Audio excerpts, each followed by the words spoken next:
महागणपते पालयांशु मां महागणपते पालयांशु मां मायामयवल्लभपते श्रीमहागणपते पालयाम् महानटनारायणी नन्दन महानटनारायणी नन्दन मानितदेवदेवकी नन्दन महेश्वर गुरुगुह भक्तचन्दन मातङ्गवदनेन्द्रादिवन्दन महागणपते पालयांशु मां महागणपते पालयांशु मां मायामयवल्लभपते श्रीमहागणपते पालयाम्. Namaskara. Moving further, we would now like to request Dr. LGP Achar to deliver the welcome speech.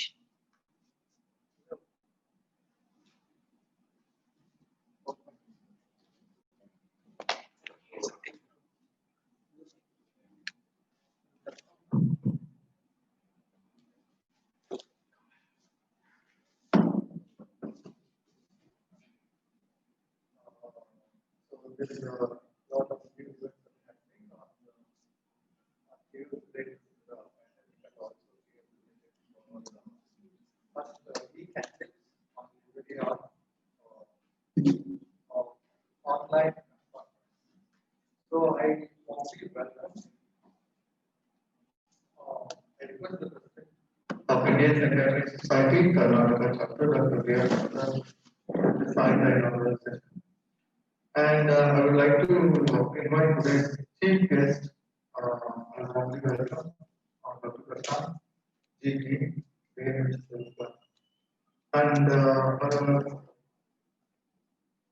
also I would like to invite the Vice President of IPSKC, Dr. Sudha, and I warmly invite our guest of honor, Ms. Radhika IPS, Superintendent of Police, Sudha. I invite our Honorable Secretary, Dr. IPSKC, Dr. Sudha Murty, and also I invite Dr. President IPSKC. I invite editor of our IPSKC magazine, Dr. Aruna Idea. I warmly invite our most dynamic organizing secretary, Dr. Deepak for the secretary. Thank you.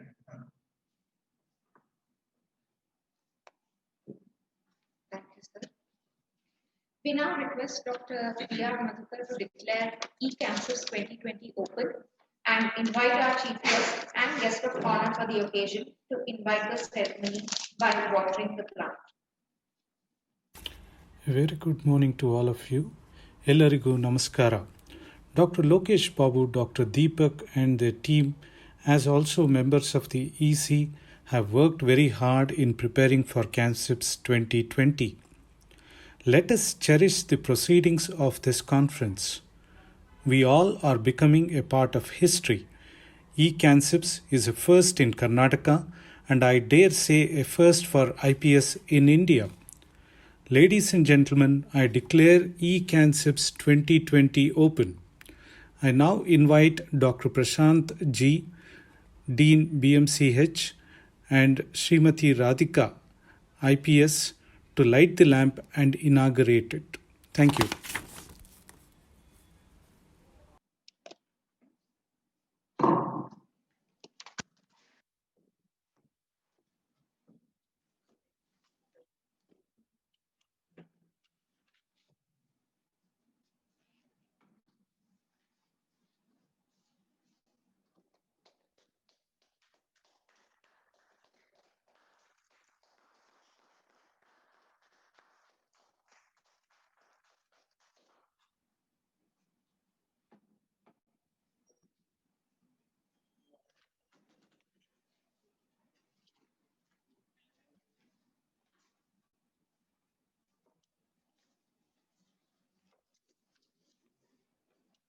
Thank you all the dignitaries on the stage for opening the conference on such a positive note.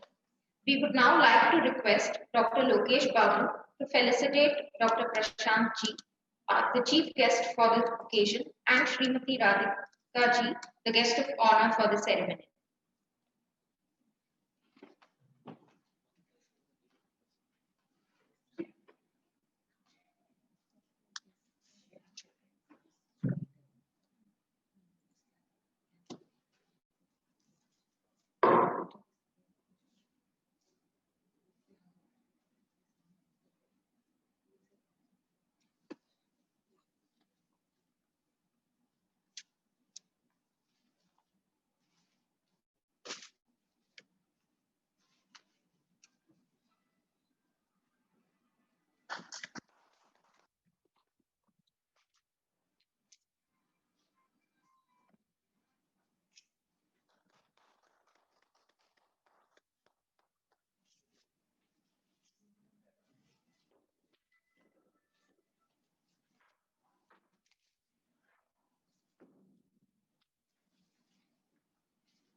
Now we would like to invite Dr. Prashant Ji, Principal and Dean PMCH, Chitradurga, our chief guest for the occasion to deliver the inaugural address. Dear friends, I am happy to be a part of this Indian chapter of psychiatry of Karnataka chapter in hosting a conference at Chitradurga. Unfortunately, we are foreseen a pandemic which we couldn't able to actively participate and conduct the proceedings of the conference by physically. So we are being forced to do the virtual conference. So we missed the hospitality what we wanted to extend to all of you because of this. And the theme, whatever you are supposed to have today, is very apt for this situation because many of the people have been addicted to the substance abuse and as well as the usage of the social media, the other addictions in this period because they don't have an alternative to look after. So this has made us in the era where we have to look back seriously, how can we come out of these things. I really appreciate the theme choosing because it is very apt here. So I extend my warm welcome and full-hearted support for this conference and I wish them a grand success in this. Thank you. I now request our guest of honor, Ms. Radhika Ji, to speak a few words on this occasion. Good morning all. It's my privilege for being guest of honor for this e-conference on Addiction 2020, Newer Approaches for Digital Age. The topic that is taken is very much relevant in today's time. I was just going through your theme description and your 2 days schedule. It's clearly mentioned there that though there is tremendous development in research and clinical expertise, but because of the social changes and technological development, it is still there's a lot of work or a lot of research to be done. In such scenario, today's e-conference on such a burning topic will gain a lot of relevance. With Karnataka government declaring zero tolerance on drugs, entire Karnataka state police is geared up in removing this drugs mafia from roots. I am very proud to mention here that our Chitradurga district police recently has conducted a huge raid on ganja cultivation, and we seized around 4 crores of worth ganja plants. This is actually 50% of what the entire Karnataka state police has seized. Definitely, only seizing will not is not sufficient to handle such substance users issue. This issue has to be dealt in a holistic manner. Those who are already addicted also have to be clinically addressed. Definitely, this e-conference on such a burning topic, and that too during this COVID time, will gain a lot of relevance, and we would expect a positive result out of it. Here I would also like to mention that Chitradurga District Police is being very closely associated with Indian Psychiatric Society Karnataka Chapter Chitradurga District. Dr. Deepak and his team, I regularly contact them for any psychological issues, that too during this COVID time. He has always been giving a helping hand to us, and in the initial days, in the month of March when this COVID had just started, our police, there was a lot of fear and anxiety among our police personnel to work on the field, to work with the public. At this point of time, I wanted to know what is the mindset of our police personnel. At that point of time, Dr. Deepak and his team, they came up with some questionnaire, simple questionnaire which all our police people, which I made all my police people answer to it, and we could actually get to know their mindset, and accordingly we could mold our way of working also. Not only this, there was a lot of one-to-one counseling also to our police personnel given by Dr. Deepak and his team. And we had, there were instances when our COVID positive police officers and men were undergoing a lot of mental stress. At that point of time, there were times when I used to call them during odd hours and request them for counseling. They have given a great helping hand for us. On behalf of entire Chitradurga District Police, I am very much thankful to the entire doctors fraternity, and that to Indian Psychiatric Society Karnataka chapter of Chitradurga district, who have given us a lot of confidence to fight this COVID pandemic situation very bravely and boldly. And the topic that is being taken for this e-conference, Addiction 2020, in this changing social circumstances and with a lot of technological advancement, definitely will give a positive result. I wish all the entire team very good luck. Thank you so much. I now request Dr. Sunil Patil, Honorable Secretary of IPS-KC, to give brief secretary report and announce the IPS-KC Annual Awards 2020. Good morning, respected members. I, Dr. Sunil Patil, Honorary Secretary of Indian Psychiatric Society Karnataka Chapter, hereby present the annual report for the year 2019-20. At the outset, I would like to thank all the members for giving me an opportunity to serve the IPS-KC as a Honorary Secretary, and also convey my sincere regards for organizing committee of eKANCIPS 2020 for giving me an opportunity to present this report. A total of 10 EC meetings were conducted during the year 2019-20 at various places. In view of COVID-19 pandemic, last 4 EC meetings were conducted successfully on online platform.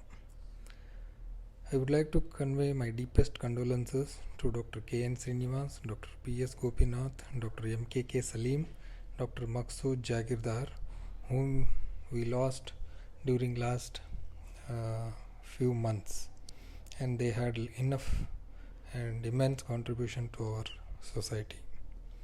I would like to congratulate our working committee members for successfully completing all the activities of the year 2019-20 in spite of the unique challenges we faced. IPSKC Intercollegiate Essay and Debate Competition was conducted at Vidyavardhaka Sangha by Dr. Vijay Kumar Harbishettar with the theme of Media, Violence and Youth for Essay and Internet in Curbing Creativity Among Youth as a topic of debate, and the event was attended by more than 10 college teams. Teachers Awareness Program was conducted by Dr. Veda and Dr. Sunil Patil at Hoskote, where around 60 teachers attended the program. Activity on college mental health at Indian Institute of Science. IPS, the Indian Psychiatric Society Task Force on College Mental Health, and Indian Psychiatric Society Karnataka Chapter, in collaboration with prestigious Indian Institute of Science, Bengaluru, held a day-long symposium at IISc through their new wellness center for undergraduate students and teachers in Bengaluru. The topics included various mental health issues associated with college youth. The program was conducted on Sunday 12th January 2020, which was a day-long program and attended by 120 to 130 participants with a positive feedback, and was a huge success. Thanks to Dr. Ajit Bide, past president IPS, for coordinating the whole program. IPSKC Midterm CME 2020, which was conducted at Mangalore in association with Mangalore Psychiatric Society at KS Hegde Auditorium, Derlekate. The theme was Psychiatry Beyond Books, and the CMA was dominated by talks, panel discussions, debates on the experiential learning of faculty from all over Karnataka. Dr. T.S.S. Rao was felicitated on the occasion of being nominated to the post of Secretary of Indian Psychiatric Society by the dignitaries on behalf of IPSKC. The Psychiatric Premier League 9th version was held at Nitte University grounds and Father Muller Homeopathic Medical College grounds, and Bangalore Lions emerged as a well-deserved winners. The IPSKC PGCME 2020 was conducted by Department of Psychiatry, SN Medical College, Bagalkot on 7th and 8th March 2020 with the theme of Challenges in Psychiatry Practice 2020. The event received a total of 70 registrations from 9 to 10 medical colleges all over Karnataka. And for the first time in the IPSKC PGCME, a mock case presentation was conducted and coordinated by Dr. Narayan Mutalik, and it received a great accolades. Shivamogga Sahyadri Silver eKANCIPS quiz was conducted in Bagalkot during IPSKC PGCME by the quiz master Dr. Harish Kulkarni and Dr. Anil Kakunji. In addition to all these activities, IPSKC was involved in unique activities, which is COVID-related mental health programs once lockdown was announced. IPSKC had updated the media regarding its action plan in the state during the COVID-19 pandemic to create awareness in public. Telecounseling services was provided by the following three helplines during the COVID crisis. IPSKC eKANCIPS helpline, which started early in March, then government helpline, which is 104, and also NIMANS helpline. With a homogeneous effort from all members, around 90 members list for helpline was prepared. NIMANS has been instrumental in providing around-the-clock services to needy patients in hours of crisis, and also been imparting knowledge through high-quality webinar related to the pandemic. Many IPSKC members have been actively involved during the catastrophe and have been indulging in writing articles, giving interviews to TV channels and radio stations to help people in both local and English language, which have been uploaded in our active IPSKC website. IPSKC members, along with Dr. Avish BN, represented a body as a resource person to Rajiv Gandhi University of Health Sciences webinar on a topic psychological aspects of COVID-19, and it was attended by nearly 1,000 healthcare workers all over Karnataka.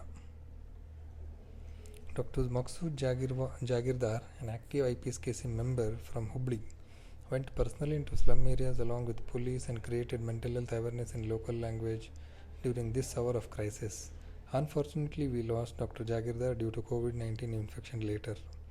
Some IPSKC members were also involved in delivering psychiatric medications to home of needy clients during the lockdown period and received a great feedback from distressed patients and their family members. IPSKC had also associated itself with Tele-Arogya telemedicine app and Tele-Arogya webinar series with an objective to help patients and doctors for psychiatric services during this COVID-19 pandemic. However, I would like to mention specifically here that we discontinued association with Tele-Arogya after receiving instructions from IPS central body with no satisfactory explanations. We also wrote back to IPS expressing our anguish towards such persistent instructions. Dr. Aruna Edia, editor IPSKC, worked hard for bringing out colorful newsletters this year. Dr. Narayan Mutalik, who is a treasurer, meticulously maintained the accounts of the society. Dr. Mohan Sunil Kumar, our webmaster, was at his best during the pandemic period, where in all meetings activities were online and he was of great help to the society. Overall, each and every EC member was actively involved themselves in the welfare of the society. Before I forget, I would like to congratulate our IPSKC members who represent different offices at Central and South Zone and their contributions. Coming to the announcement of the awards, every year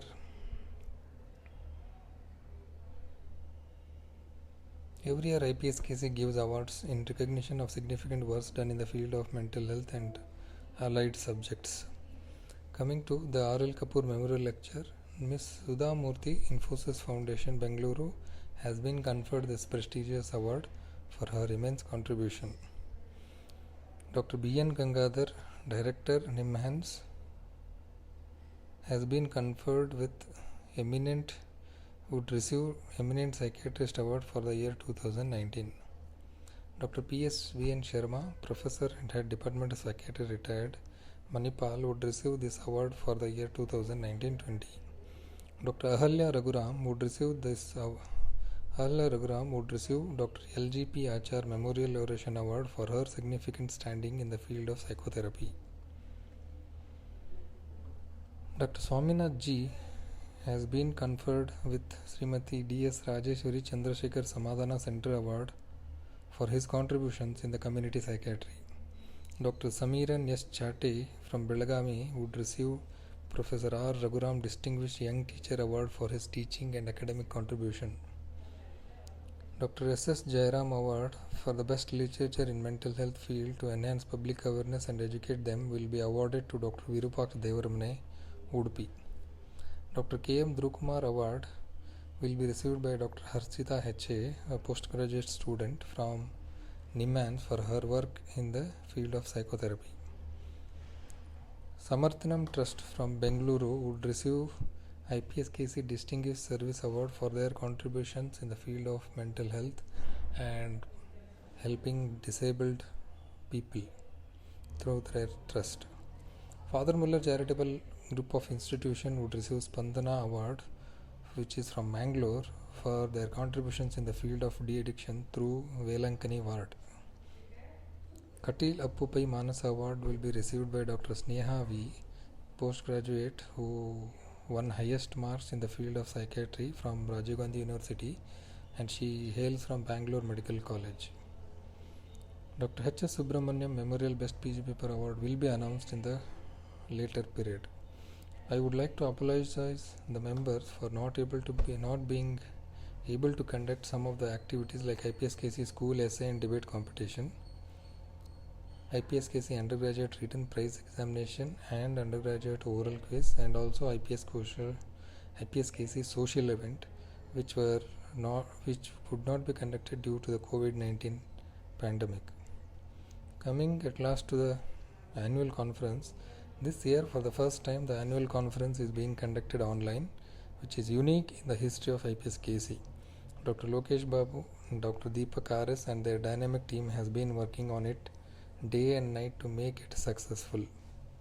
I thank each and every member for helping and helping out to complete all the activities in this year with a even with unique challenge. And I thank one and all. Thank you very much.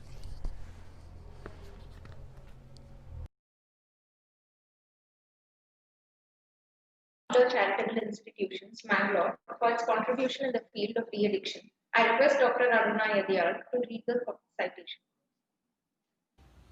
Greetings to all. This is Dr. Ahalya Raguram from Fodamula Medical College. I consider it my privilege and honor to read out the citation from Indian Psychiatric Society Karnataka Chapter. Citation. The Indian Psychiatric Society Karnataka Chapter, today it is 29th annual conference, is pleased to confer on Fodamula Charitable Institutions from Mangalore the Spandana Award for the year 2019-2020.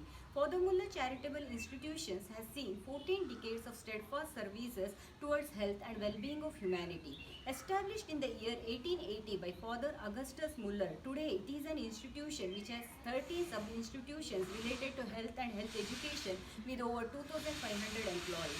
Psychiatry in Father Muller came into existence in 1966 and now it has 140 beds and 60 beds dedicated to de-addiction alone. The de-addiction center at Fodamula Medical College since its inception in 1992 has been providing quality treatment for patients dependent on various substances including alcohol. The center functions round the clock with an average of 700 patients per year availing its services.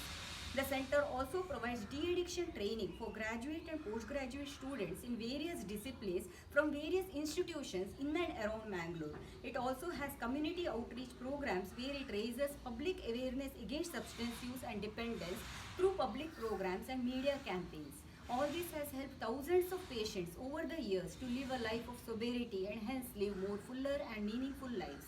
It is this service towards humanity that deserves our respect and heartfelt appreciation.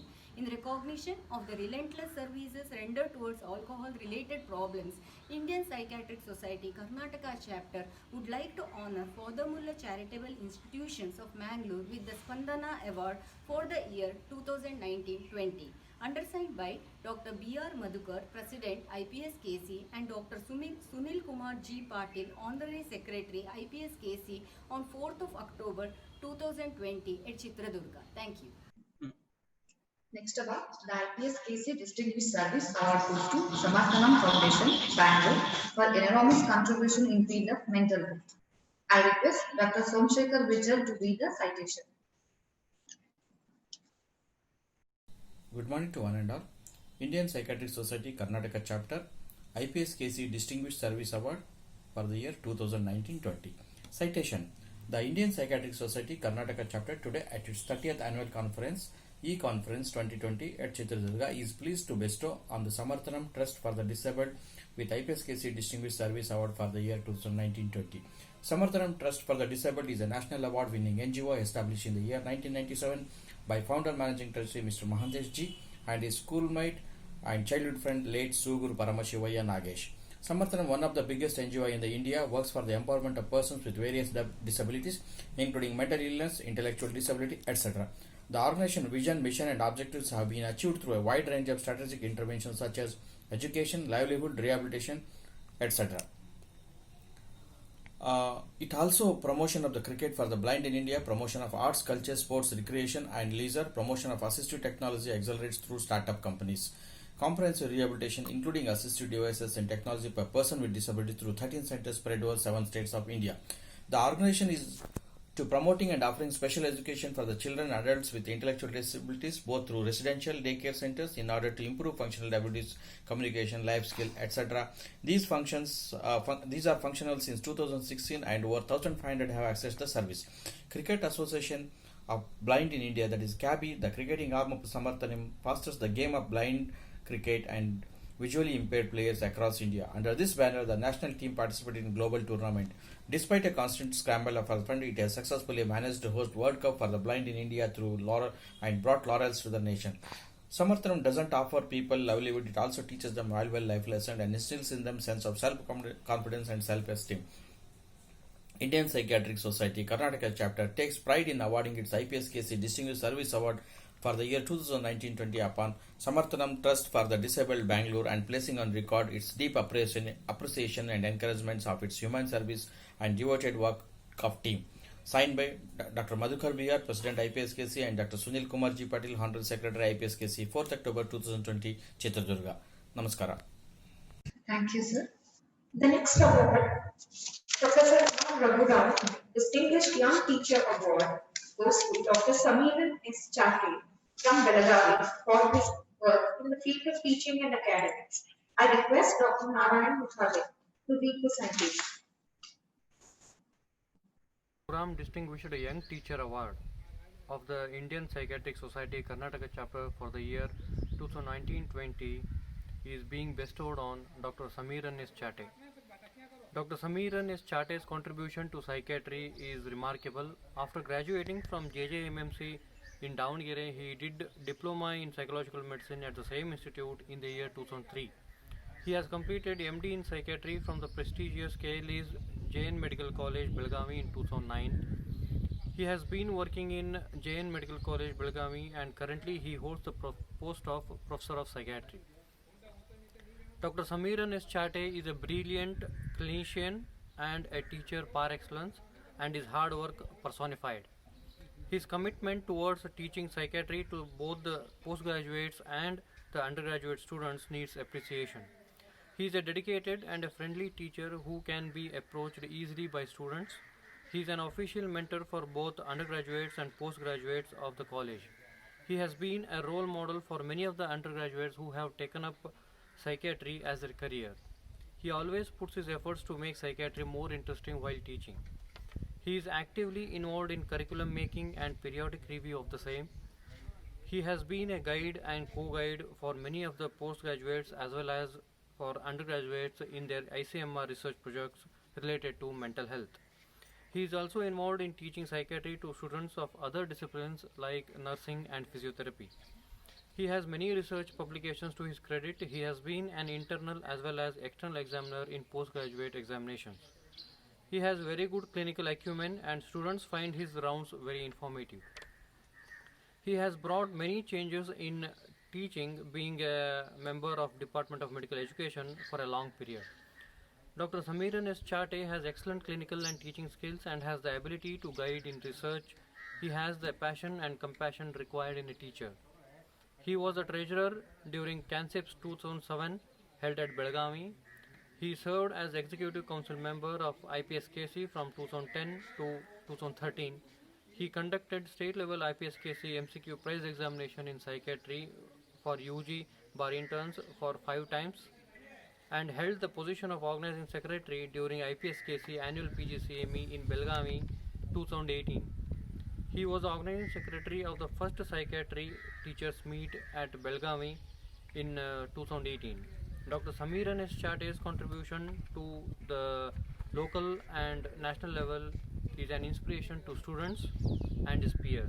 He is a truly role model to all the young and budding psychiatrists. We wish Dr. Samiran S. Chatte a huge success in all his future endeavors in the cause of serving humanity. The Indian Psychiatric Society Karnataka Chapter today at its 30th Annual National Conference is pleased to bestow on Dr. Samiran S. Chatte the Professor Raguram Distinguished Young Teacher Award for the year 2019-20, wishing him the success in all his future endeavors, and it looks forward to his continued association with us. Thank you. Now I request Dr. Samiran S. Chatte to share his experience in a few words. Namaskar ellarigu. Hello everyone. I hope you are all fine in this pandemic situation we have. I am Dr. Samiran Chatte, Professor of Psychiatry working in Jain Medical College, Belgavi. Distinguished IPSKC members, I am extremely honored to be receiving this prestigious award, Professor Raguram Distinguished Young Teacher Award for the year 2020.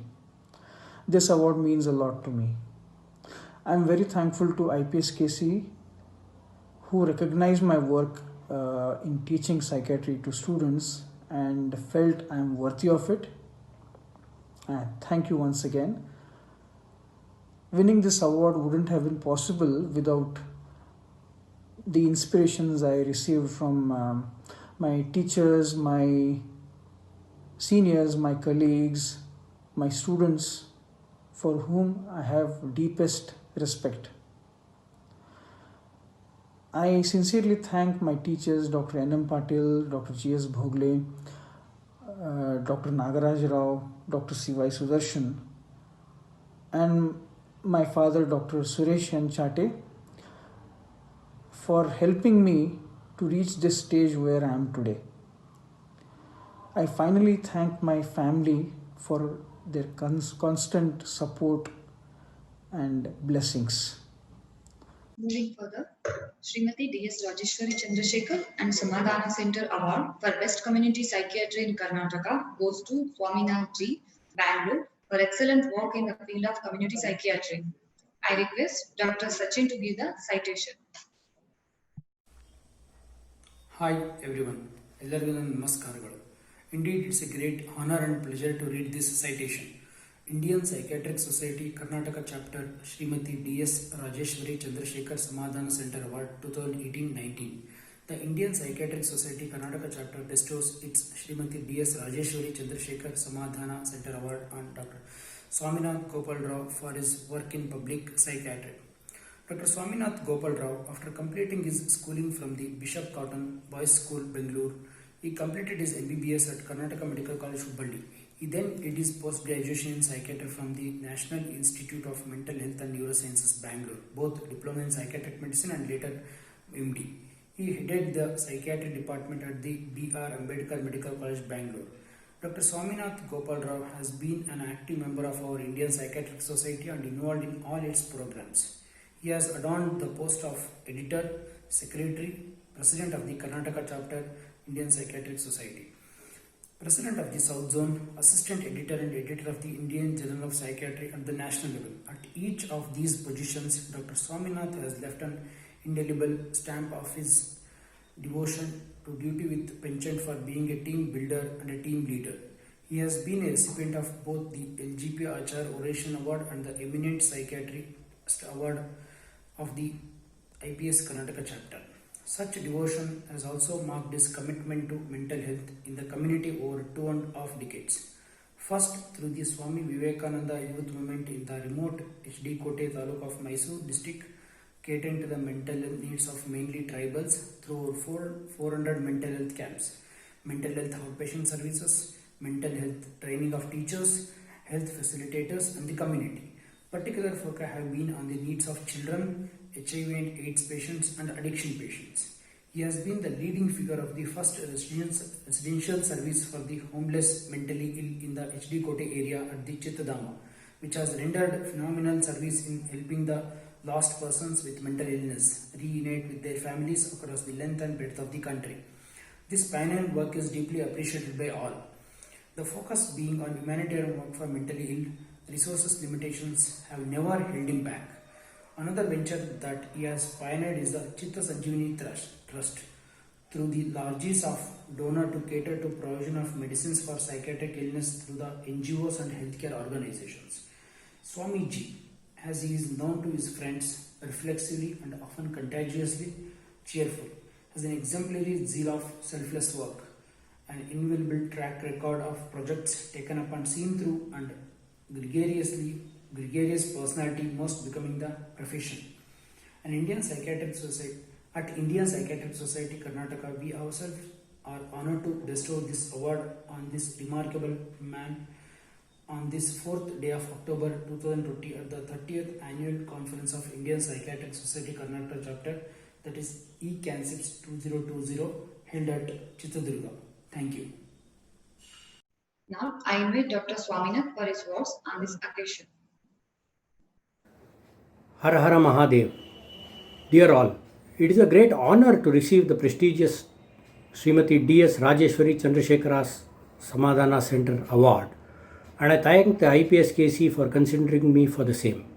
This award has been instituted by one of the most admired and popular public faces of psychiatry, both in our state as well as in our country, Dr. C.R. Chandrasekhar, who even now spends his time and energy in public mental health awareness, dispelling myths, and training counselors to help reaching the unreached.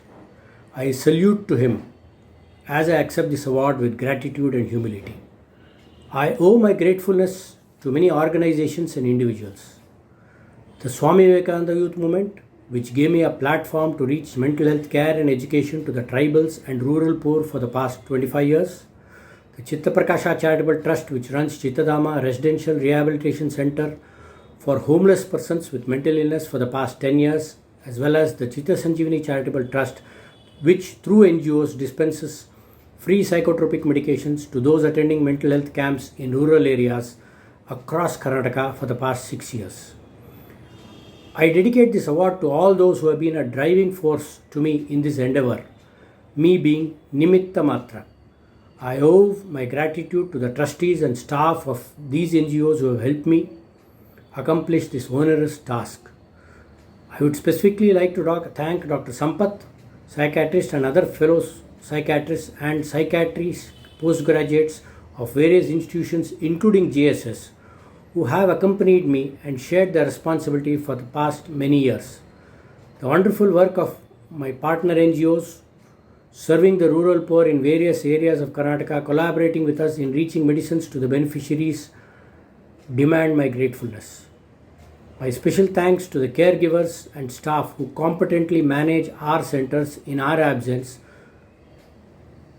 and thanks not the least to my patients who have tolerated my eccentricities.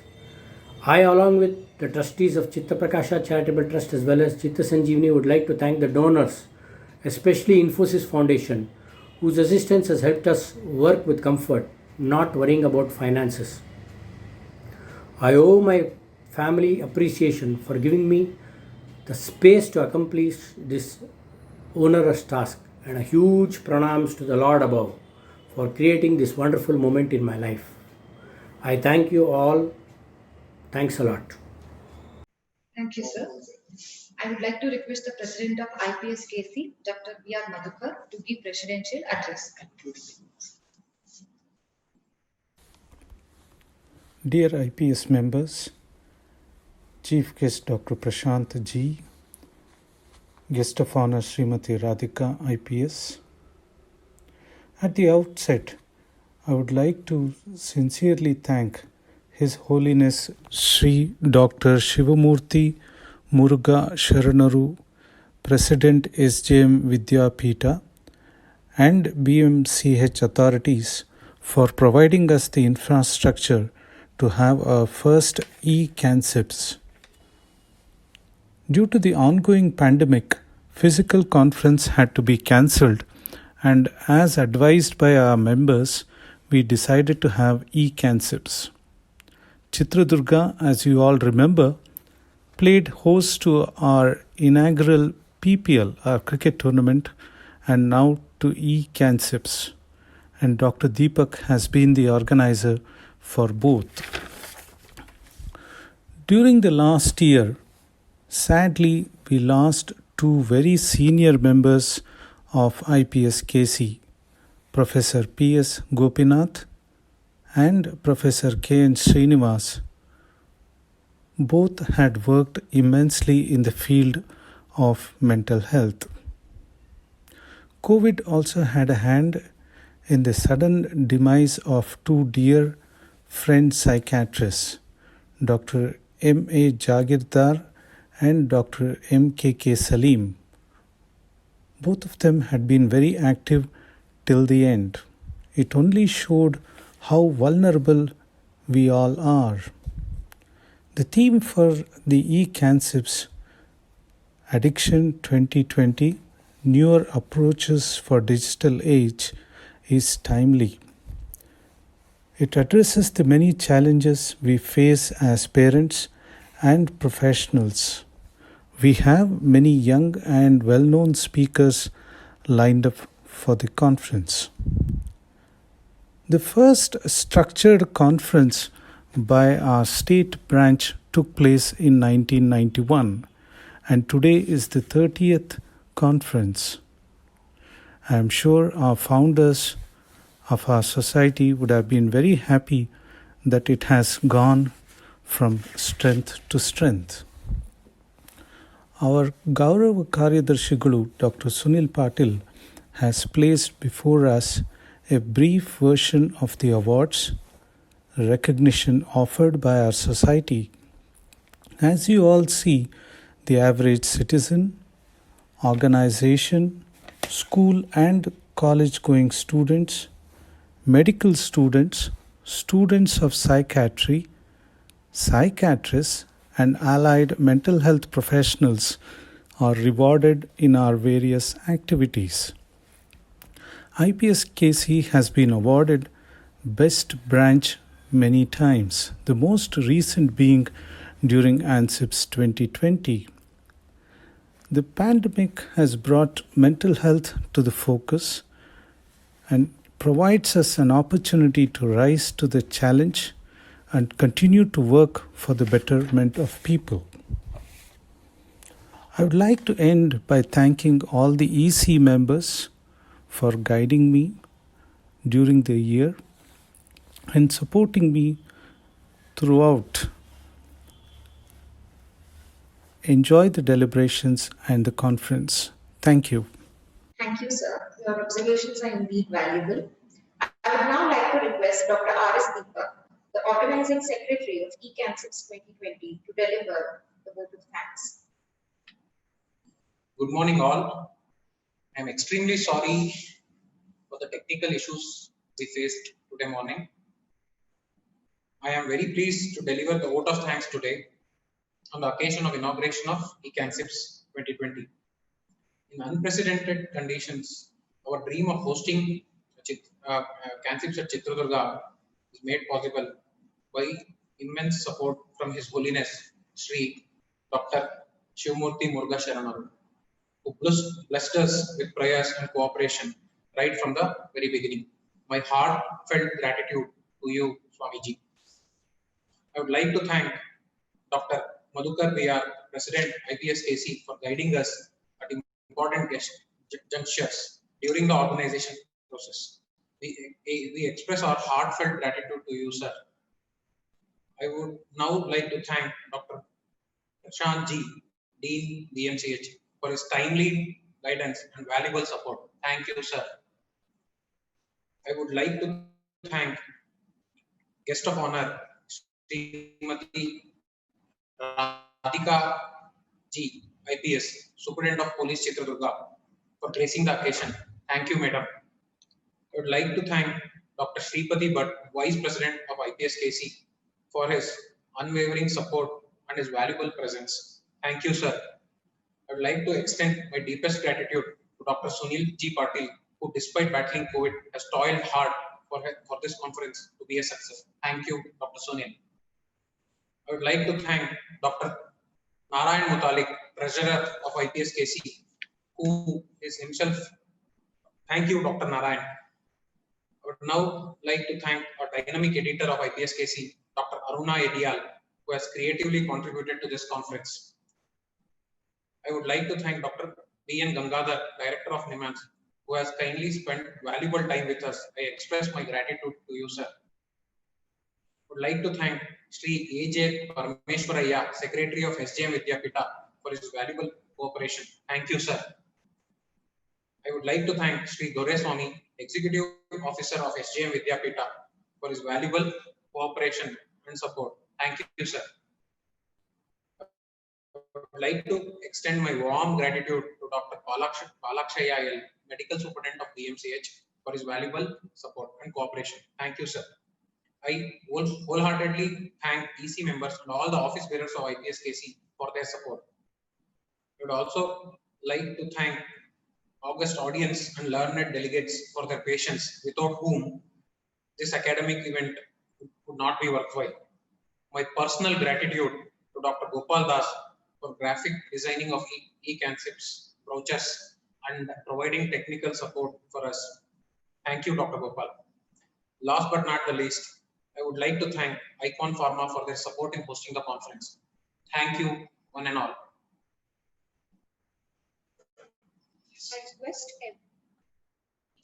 I request everyone to kindly arise from their seats for the national anthem.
Welcome back. We will be now having a presidential address for which I request Dr. B.R. Madhukar, the current president of IPS KC as the chairperson, Dr. H. Chandrasekhar, the immediate president of IPS KC as the co-chairperson, and incoming president Dr. Shripati Bhatt to deliver the presidential address.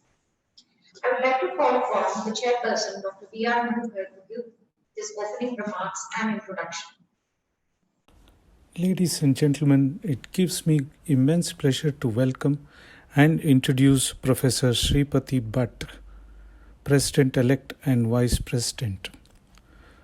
Professor Bhatt has, over the last year, guided me on various occasions. Professor Bhatt did his MD DPM from NIMHANS. He has been a faculty at KMC Manipal from 1982 to 89 and later as professor and head of the department from 1992 to 2002. Later joined again as professor from 2003 to 2020. Currently he practices at Udupi. Dr. Bhatt has trained several psychiatrists, been a brilliant teacher and academician. He has many publications to his credit. Professor Bhatt has been honored with Dr.LGP Achar Memorial Oration Award for his work on psychotherapy, and he has also received Eminent Psychiatrist Award from IPS KC in 2016 for his enormous contribution in the area of mental health. I now welcome Professor Bhatt to give his presidential address. Thank you.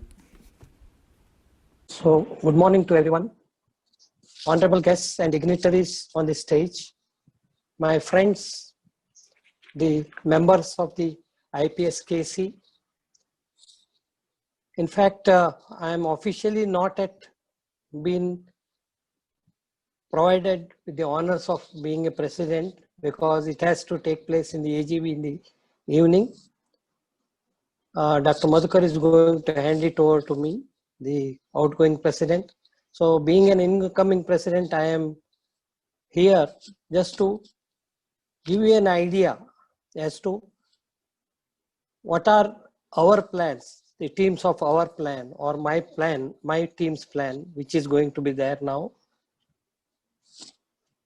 so that you can probably give a thought to it.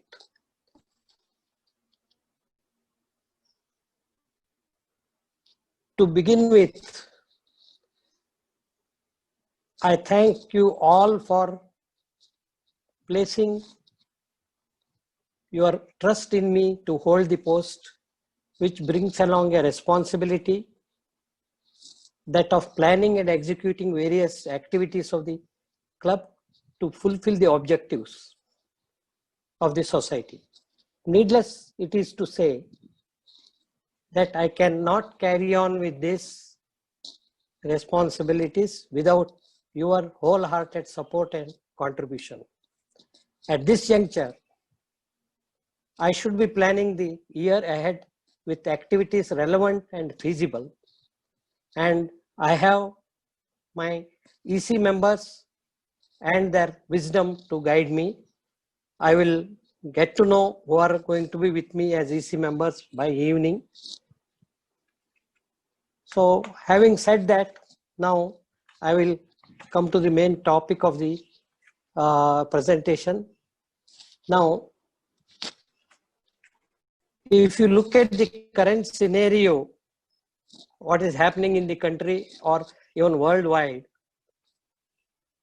there have been deaths, there have been loss of jobs, local as well as people who are working abroad. There has been a migration within the country and across the countries. Effects on school and colleges, hurdle in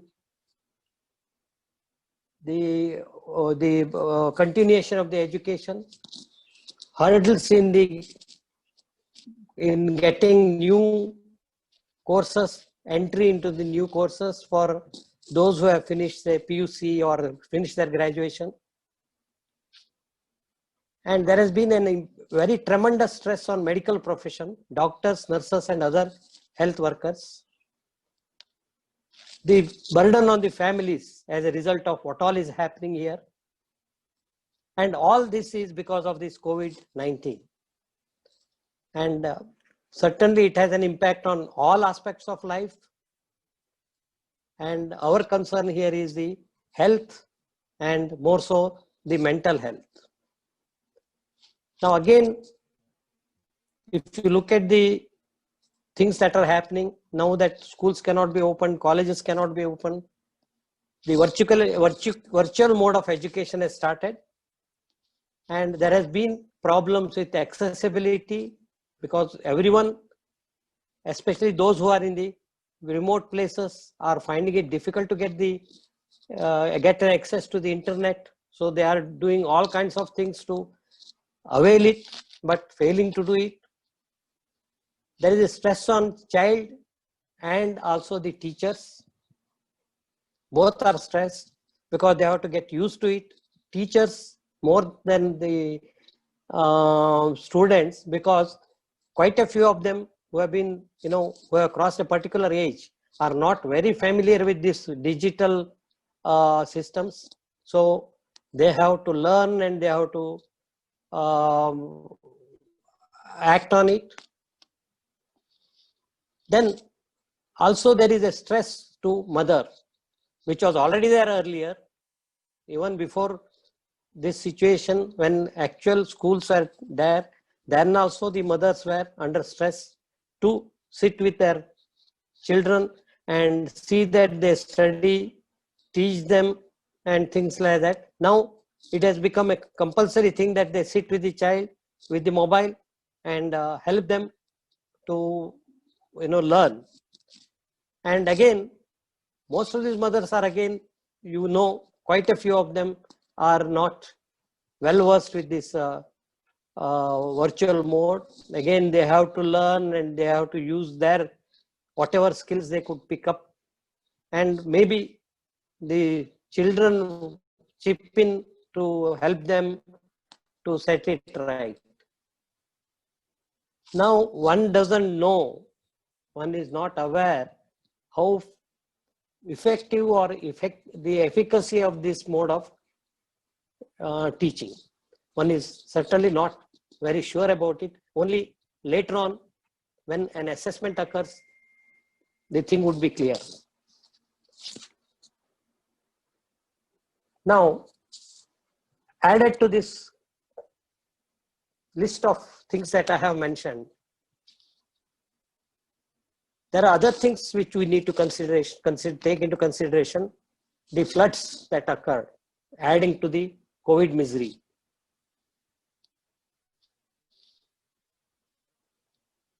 And the extent to which it has caused stress to people, and again adding to this homelessness, joblessness, loss of property. That's all an added kind of a misery that they are facing. So we have got to get into the picture, and I'm sure everywhere, most of the places where it is feasible, People have started getting into the sin and trying to help those who are emotionally disturbed due to these things.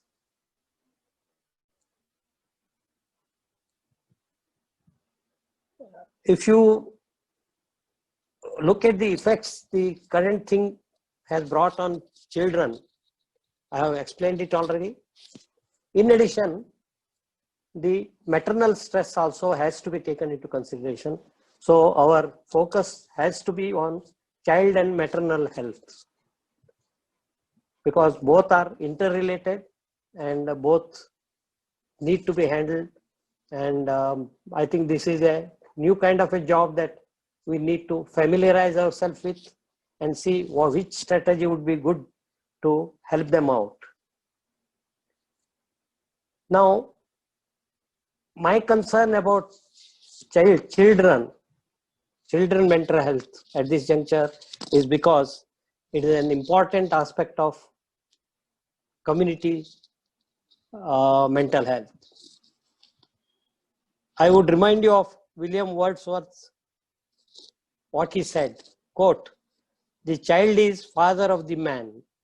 And it seems to that we'll have to keep it in mind and see what best we can do to help them cope up better, so that as adults they grow up with a better skills, better coping skills, and a better mental health, and their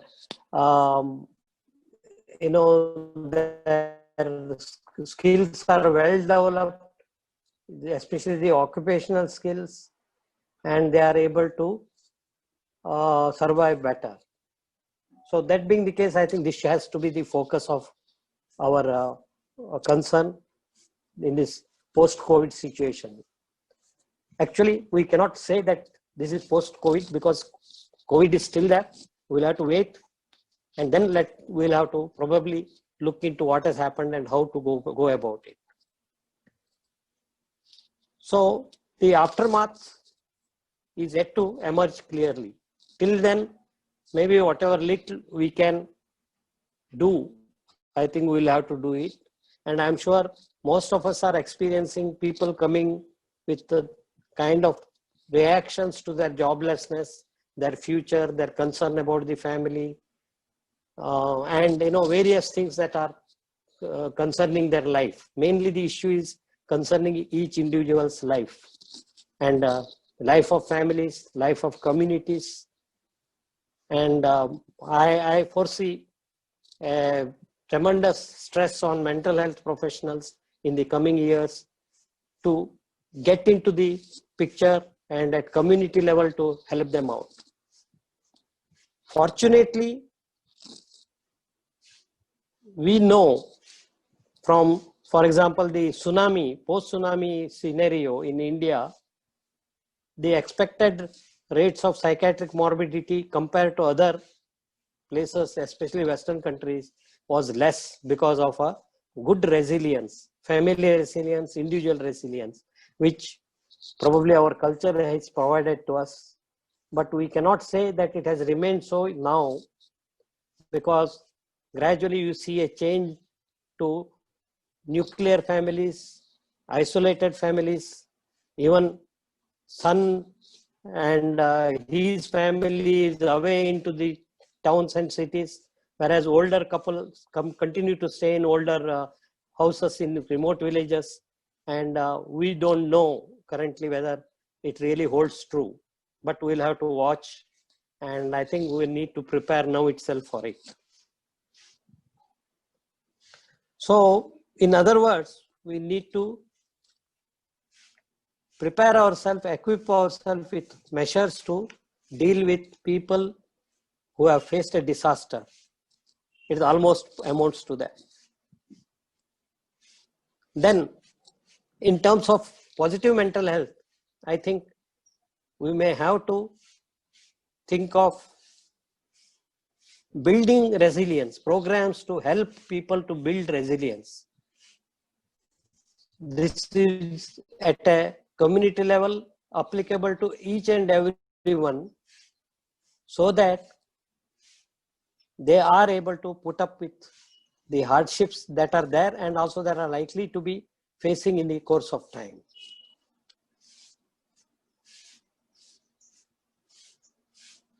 Now, this is something special that I think we need to care for, we need to prepare ourselves for, and see that our psychiatry fraternity is ready to take the challenge and manage it effectively. Apart from this, we have our regular mandatory activities of IPSKC.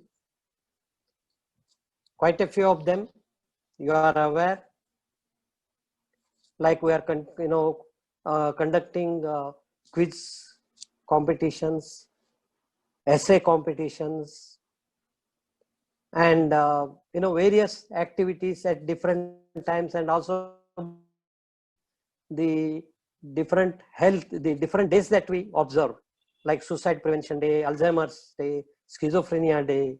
I think based on that, to suit the occasion, we'll be involving ourselves in various activities, but at the same time keeping in mind the changed situation that is prevailing now.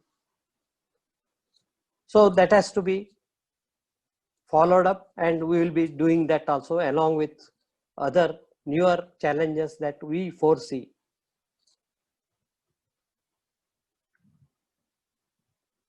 Now,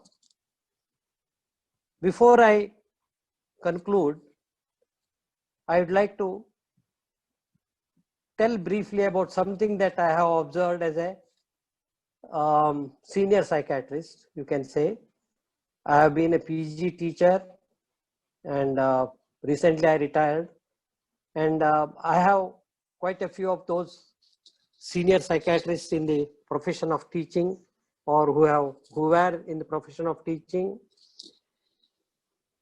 and all of us belong to the last century, in the sense maybe somewhere after 50, 55 we were born, and somewhere in 70s and 80s we finished our education, psychiatric postgraduate education, and the scenario we had for PG training was different from what it is now. Now there are certain clear advantages the current generation has in acquiring the necessary skills and knowledge. But somehow, I am sure some of my contemporaries would agree with it, the emphasis given is slowly changing. Maybe it is attributable to the various medically influenced researches that are taking place in terms of imaging, and various newer drugs, the drugs that are preliminarily produced in order to counter the certain therapeutic effects, or bring out some therapeutic effects and counter certain adverse effects. And also there are innovations in the electroconvulsive therapy modes. And looks like people are more under, there is more emphasis in the training for diagnosis, and thus people have stuck to the diagnostic manuals, ICD or DSM. And you certainly see a trend amongst the younger generation to limit the interviews to just eliciting criteria and make a diagnosis. And once you do that, you have, thanks to the evidence-based medicine, we have the treatment algorithms for various, almost every kind of disorder. Apply it and go about it. Somewhere it is becoming more of a mechanical work. Certainly, we had a different kind of an atmosphere.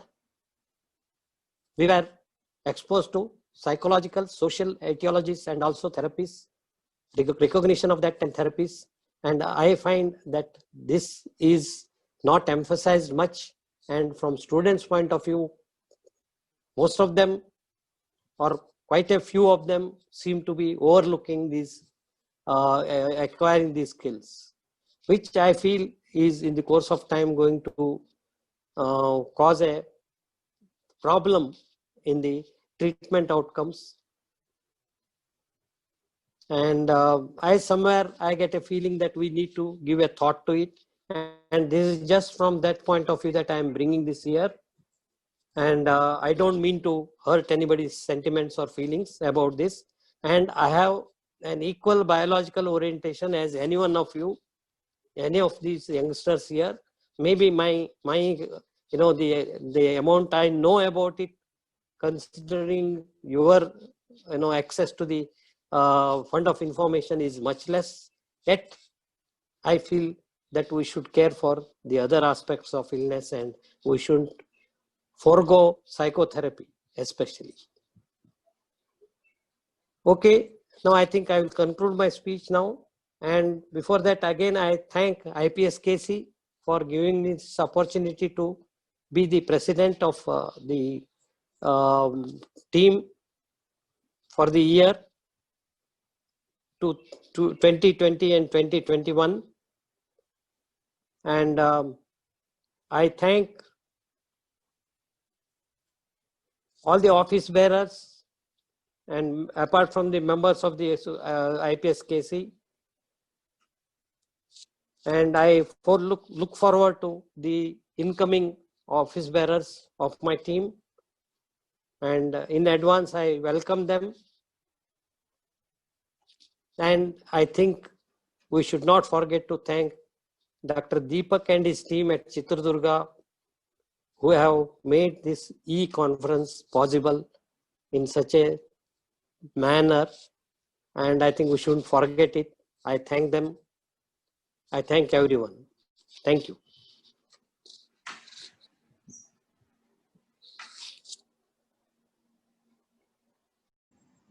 Thank you, sir. Your remarks were highly pertinent to today's minutes. I request Dr. H. Chandrasekhar to give concluding remarks. Dr. Sripati Bhatt, thank you very much for giving a very good presidential address, which is very true and realistic. Concerns regarding COVID-19 infection and its effects on the mental health of the individuals is very much understood. And you said aftermath of COVID-19 infection could also have lot of psychiatric effects. In fact, WHO said it is not a sprint, it's a marathon. Concerns regarding child mental health and its problem about education is also understood. And comments regarding resilience, development of resilience, which has changed over years because of changes in the society, especially the structure, has to be really considered. So it's so meaningful of you to call psychiatric fraternity to adapt to the challenges now. Finally, as a senior professor and a clinician, your comments on postgraduate education, especially addressing psychosocial aspects in the colleges. And I would like to hand over the stage to our beloved HOD, Dr. Parukar, for the next couple of sessions. Thank you, Sharadi. I think I'm audible. If anybody can just indicate. We are now having the prestigious Professor R.L. Kapur Memorial Lecture. I would like to invite Dr. Sharanya Devanathan, a Senior Consultant Psychiatrist and past President of IPSKC, to chair this session. I also would like to request the presence of Dr. R.S. Deepak, our Organizing Chairperson of eKANCIPS 2020, to co-chair the session. Welcome, Madam. Sudha Murty, Madam, is here. I wholeheartedly welcome her on behalf of our society, as well as the Chitradurga eKANCIPS team. Welcome, madam. And I would like to now I request Dr. Sharanya Devanathan to give the opening remarks, the chairperson. While the video is playing, I would just like to mention here that Mrs. Sudha Murty is a very, she doesn't need any introduction for the audience anywhere in Karnataka or India or even for the international audience. But her relationship to psychiatry is a very special one. My kids have read her books, and I have read her books, and they all have lot of what we call as behavioral management issues in psychiatry, and how literature can kind of promote our mental health. So I would like to kind of make a special mention of that. If video is ready, I think we would go ahead with the Professor R.L. Kapur's introduction video. I am just delighted to chair this session of the oration, not only for Dr. R.L. Kapur, but also for the awardee, who is Padma Shri Sudha Murty. I wish that one day it will take place in reality, where I can share the dais with Padma Shri Sudha Murty. She is here because of our Infosys Foundation, and Infosys Foundation and our Indian Psychiatric Society has got few aims and objects similar, and we all work in collision. And I like the Infosys Foundation doing it not parallelly competing with each other. The Infosys Foundation augments all our efforts for mentally ill to come up a little bit better, and that kind of prevention of mental illness is done at various stages, and Infosys Foundation is doing it at a tertiary stage, where they have donated one Dharmasthala for Nimmans. I heard the Nimmans people talking about it. Instead of donating some money where they have to find a contractor or architect to construct, they said they themselves will have an architect who will do that and given the building itself. And of course, they have given for the wandering mentally ill who are around in Karnataka, are taken at Chittadama in HD Kota. And of course, secondary prevention also they are doing. The various mental health camps all over Karnataka, which is all done by NGO, is also funded with medicines with the Chitta Sanjeevani Trust, charitable trust.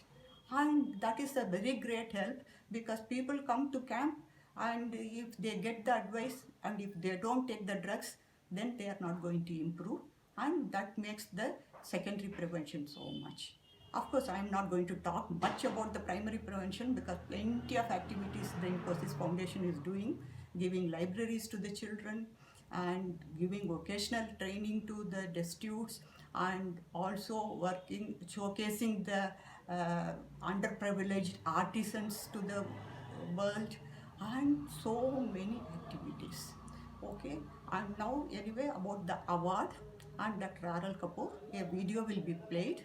At the time we will know why Sudha Murty, Padma Shri Sudha Murty is the apt person to get the award. Thank you.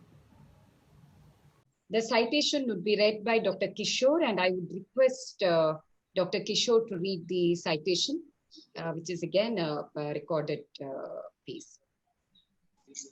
Meanwhile, the video is getting ready for to be played.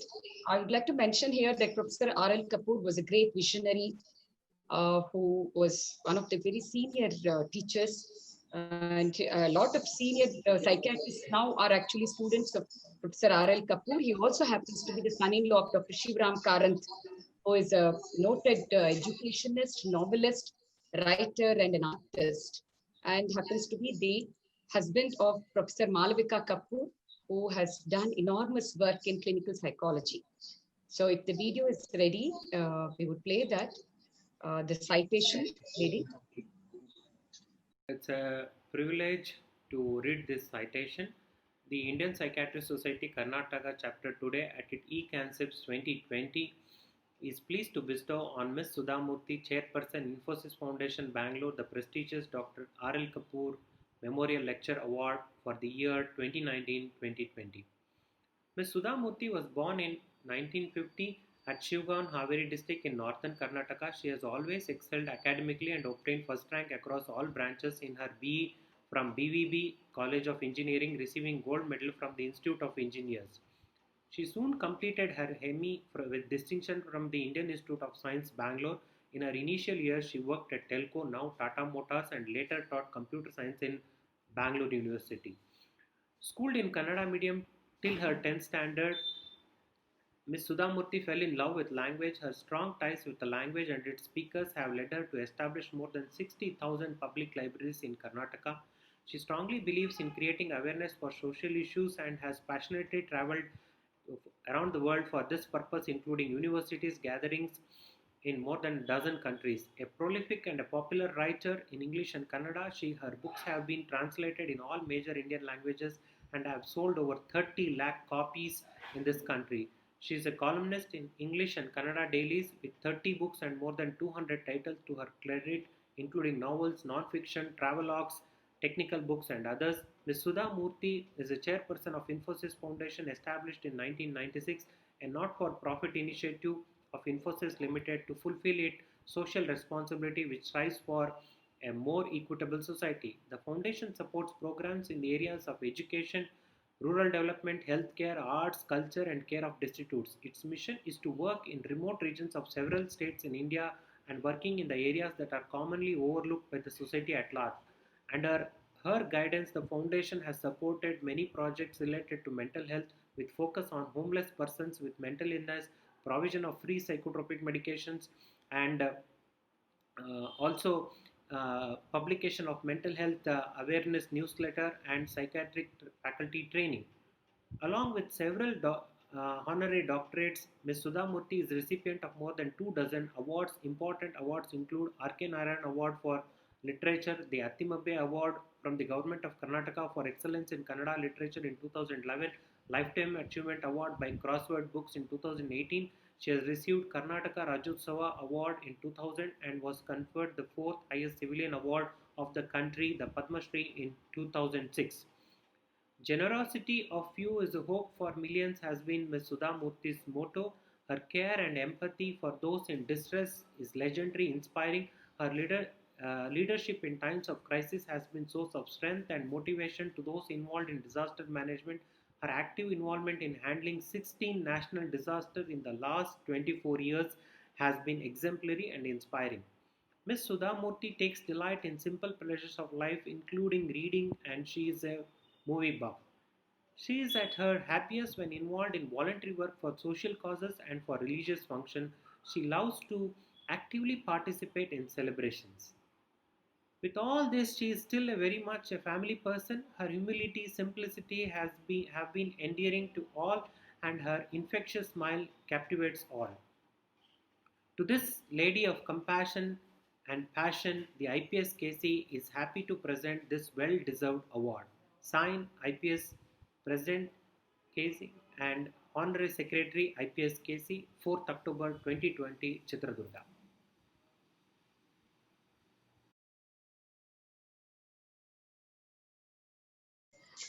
With this very important salute to you, madam. The IPSKC as a society of psychiatrists salutes your great service to the society as well as to psychiatry in particular, because the mental health field requires people like you.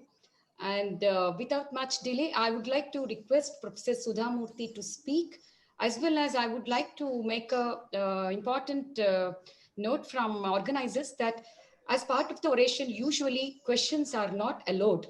But then here we would make an exception as a decision from the organizing committee of CANCIPS as well as the senior officer bearers, that if audience have any questions to Dr. Sudha Murty, please do type them in the chat box, and I'm sure she would be happy to kind of 10 minutes after her oration, she would like to answer those questions, respond to those questions. Madam, the screen is yours, and I welcome you to this oration, and please deliver your oration. Namaste. Good afternoon to everyone. And the lecture should be in Kannada or it should be in English. Either way, it's fine with me. Either way is okay, madam. Okay. I mean, it's your... So it's fine. It's okay. Actually, when Dr. Swaminathan asked me to deliver a lecture, I was quite surprised because I'm not a doctor. I told I'm not a doctor, I'm not a psychiatrist. What can I talk to learned people like you who are also psychiatrists and a lot of experience, and mine is a limited one.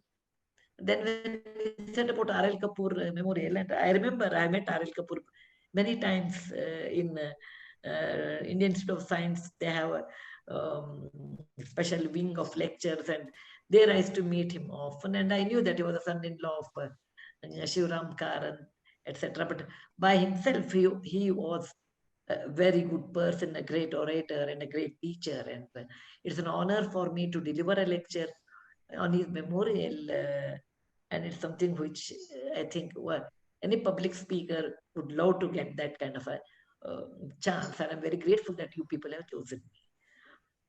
Now, what makes a person happy is always my question, and that has led to form a foundation. And in foundation, again, the foundation is, there are millions of causes, problems in our country which we can concentrate.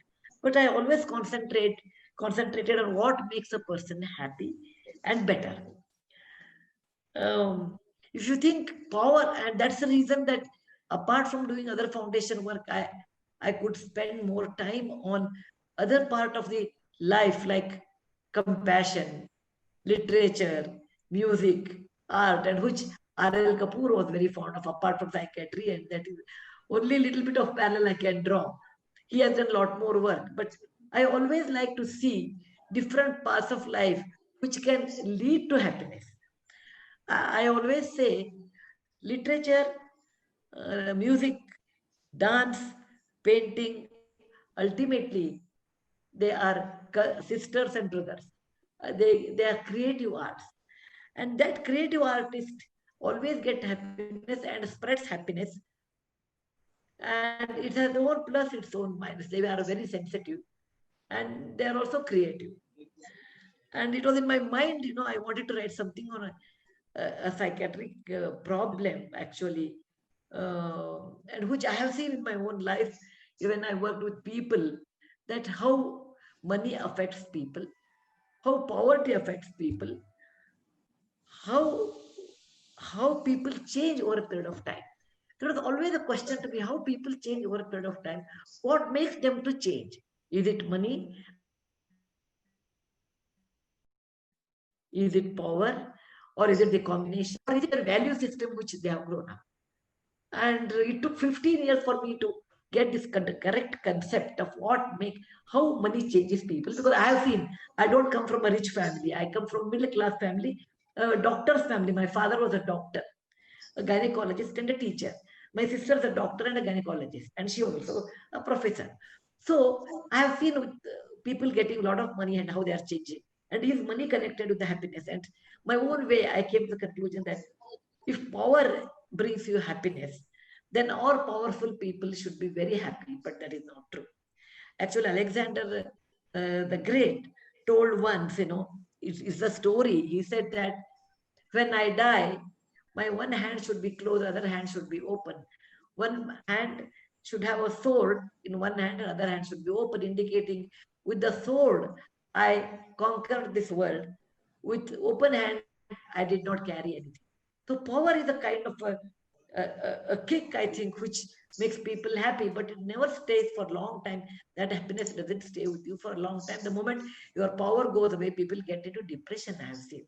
People who are retired will get into depression, because if power gives you a kick, then the power goes, it goes away.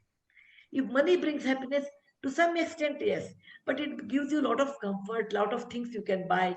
But again, it is not ultimately the happiness, because I have seen more difficulty with people, and people change with money. So what brings happiness was always my quest, and that is the reason I felt in my own life I went on searching. Helping others actually made me very happy. Okay, so I always say I have not done great work. Probably people gave me an opportunity to serve them, and that gave me happiness. And keeping that in my mind, actually, I wrote a novel which became a bestseller and got an award. House of Cards in English and in Kannada, Pariti. Okay, here it's how people change with money. And there, a lady gets into depression and she meets. It's a very imaginary story. She meets a psychiatrist, and then the question answers. That's a very. I talked to many psychiatrists and asked them, when a patient comes, how will they conduct, etc. And I have written there, and people loved that novel because there are many people I have seen in my work. They have a lot of problems. They have a lot of psychological problems, but they are not able to break the barrier and go to the doctor.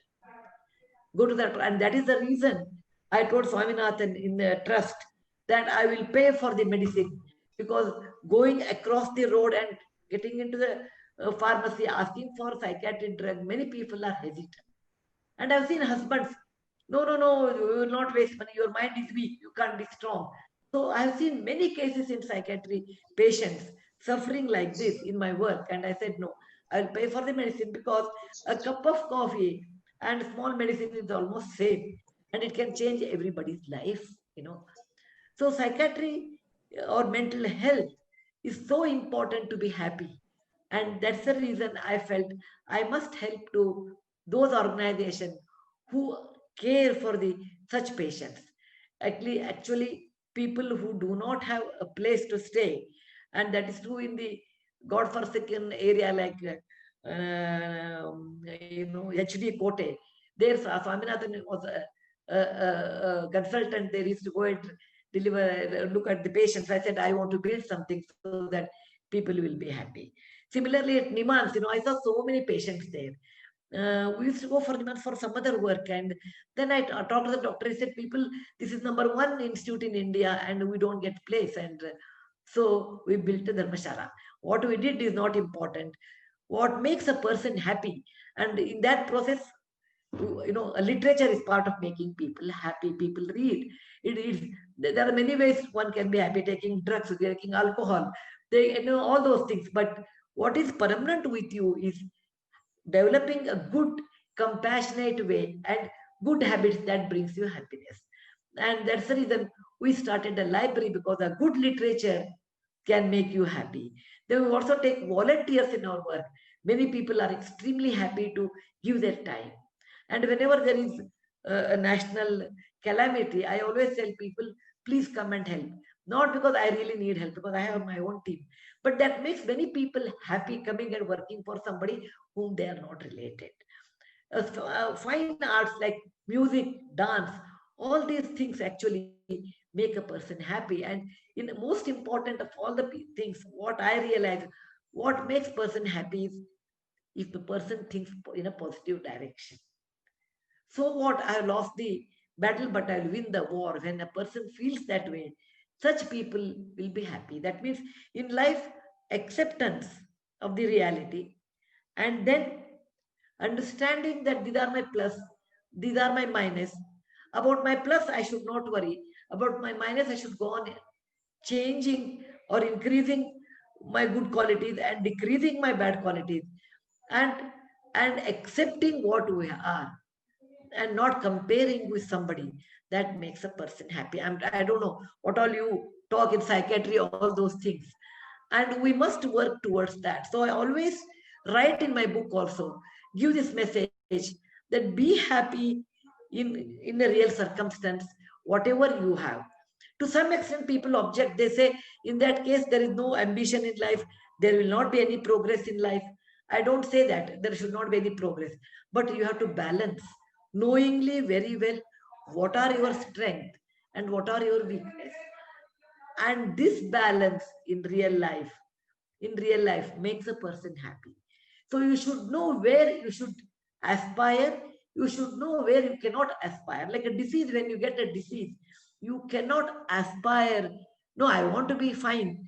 That is fine, that you wish, but that is not in your control, the medical conditions.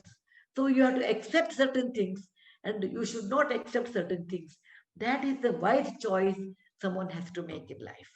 That gives you a lot of happiness in real life, and you have to pursue that. Without money, I mean, one can live, but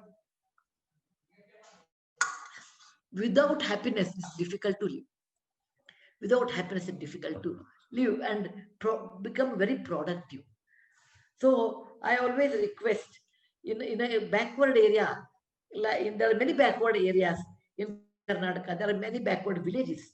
And I always request psychiatrists that people have not realized their psychiatric problem. People have thought it is more of a God's problem. For example, I will give an example, one incident. I was working with Devdasis in some area of Karnataka. And I asked, it was a very tough job, extremely difficult job. So I used to ask them, tell me, why do you make your child as a Devdasi? They said, the goddess comes on in a pujari's body, and he says these people should become Devdasi. Someone told if the hair becomes sticky together, then we say the girl is supposed to be a Devdasi, and that's what God has sent a message. These are purely psychological. There's nothing to do medical in that. This Devar Barodu, what you call God appears in your body. Psychologically, people are already defined. They should consult you people than consulting the God. Okay, so the hair becomes sticky. The goddess comes on your hair and says you should become Devdasi. And how much I convinced them, it is an infection. Your hair should be shaved. They would not accept. They said, no, this has been told by the God and it is our tradition. It's a wrong tradition.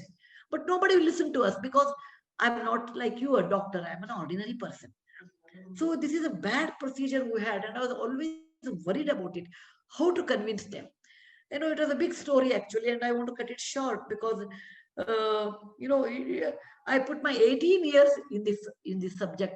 How to stop Devdasi system to some extent at least.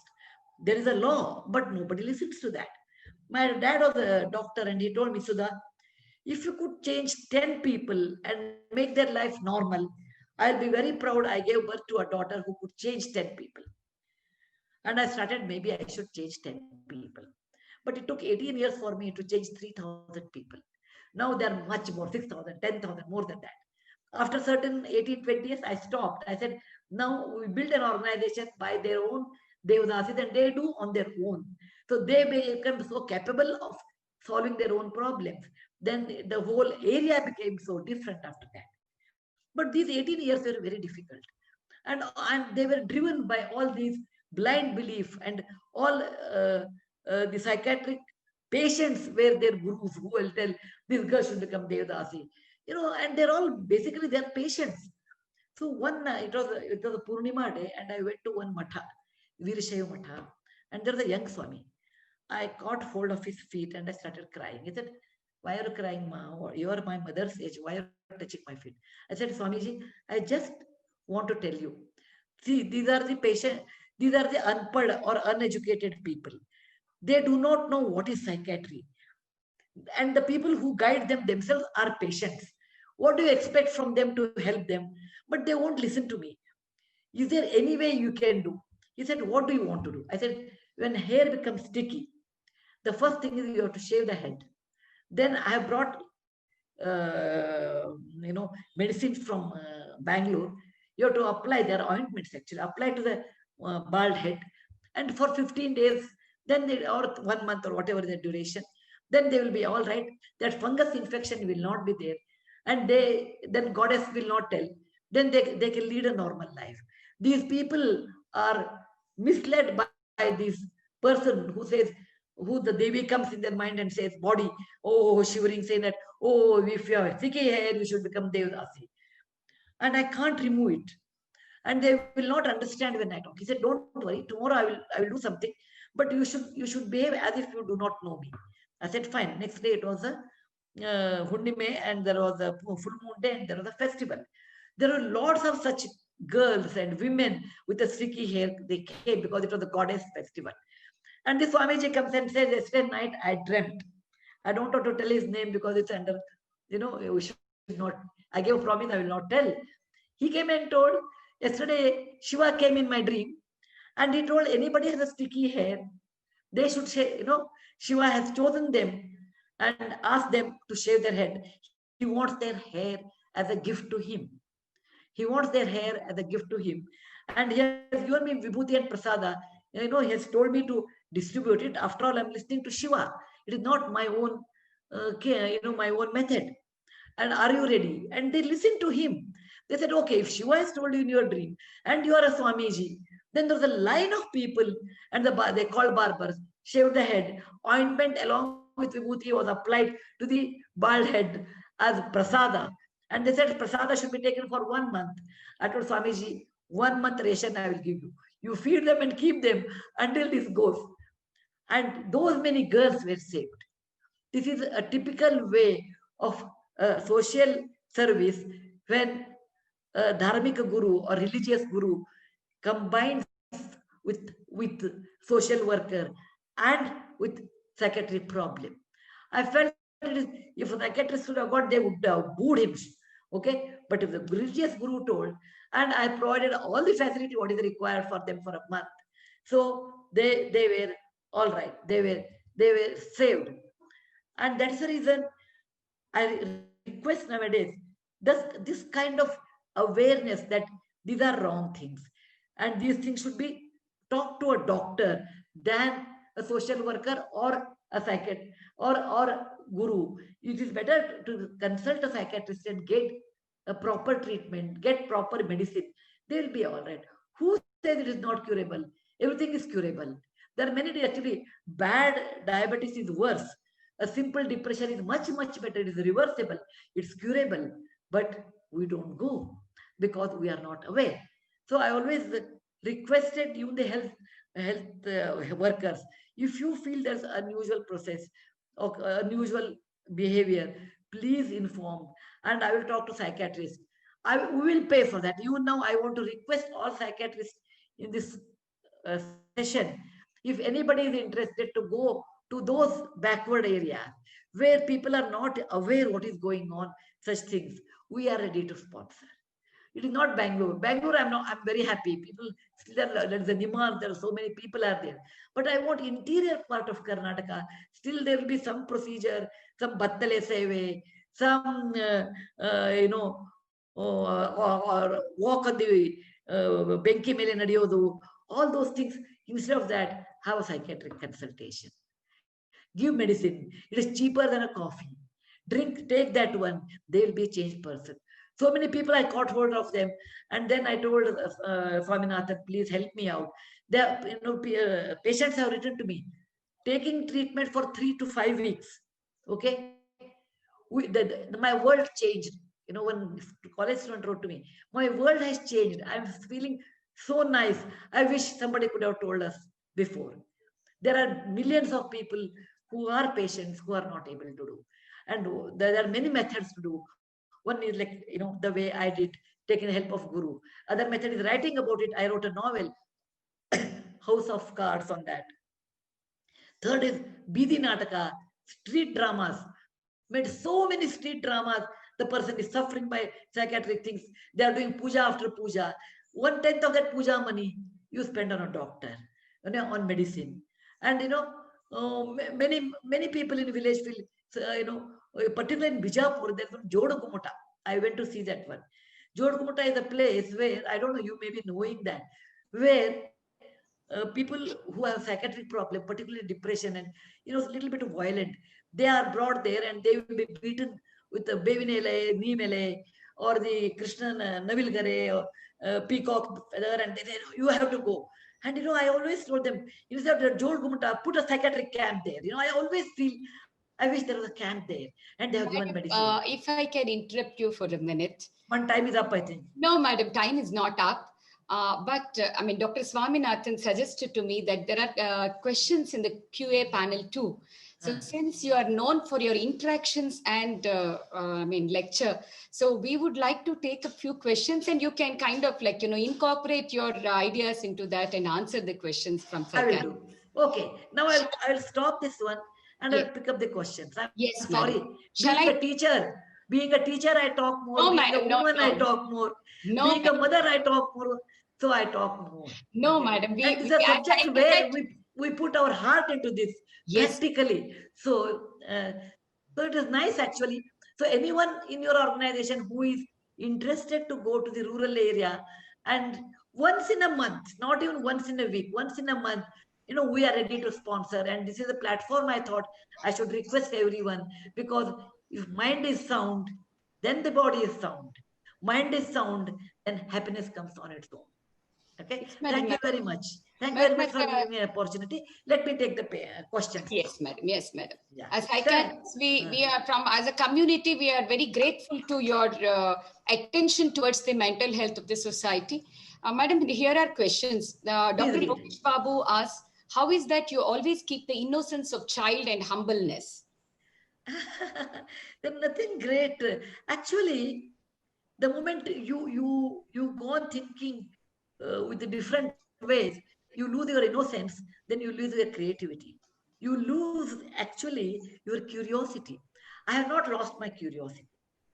I love you. I always want to know anything. Like Jod Gupta I go, or Yelaman Temple I go. I am always curious to know.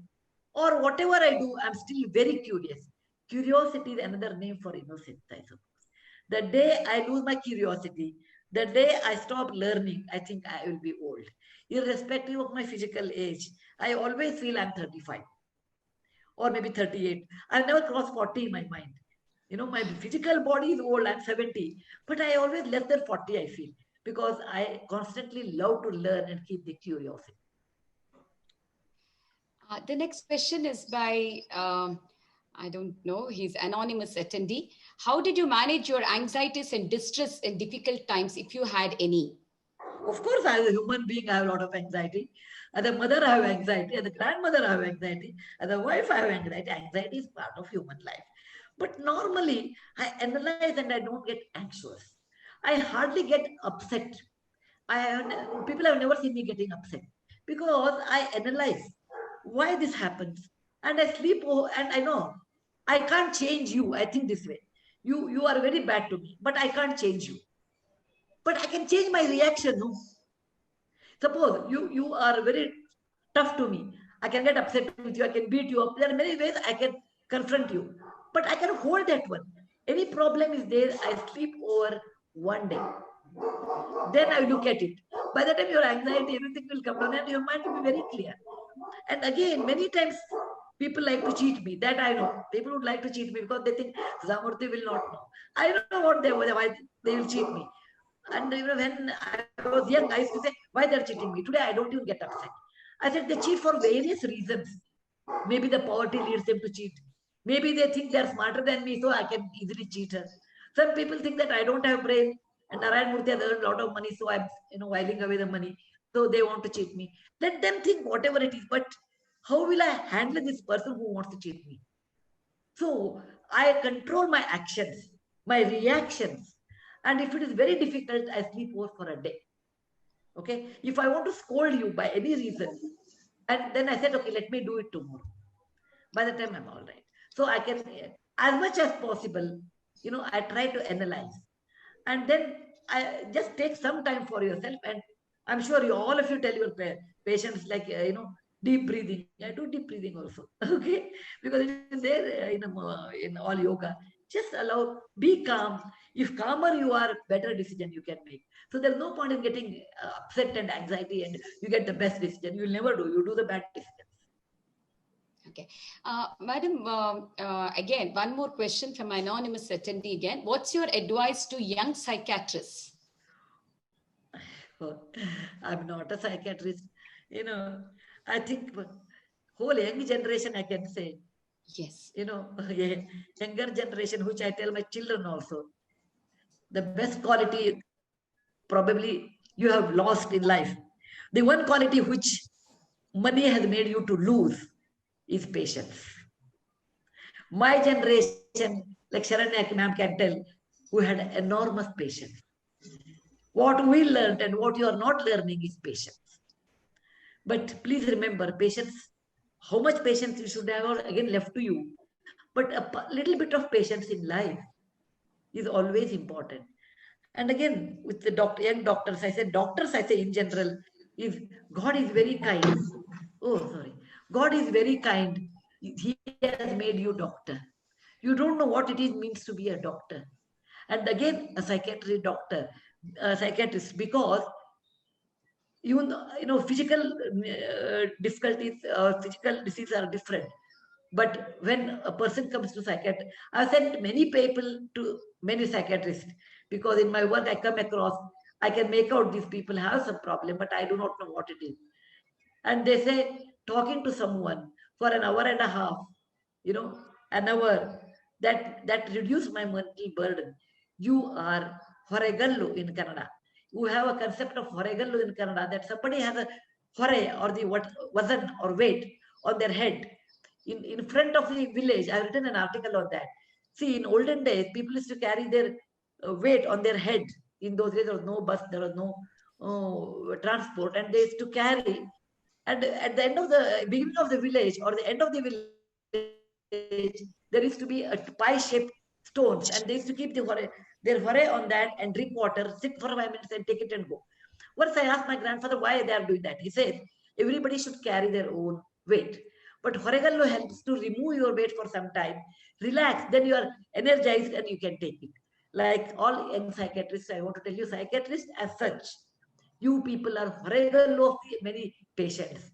They can talk to you anything which they can't talk to their husband, wife, parents, children, but with you they are open. You have been chosen by the God to help others, to reduce their anxieties, their difficulties. So be grateful and help people. You have a chance to help.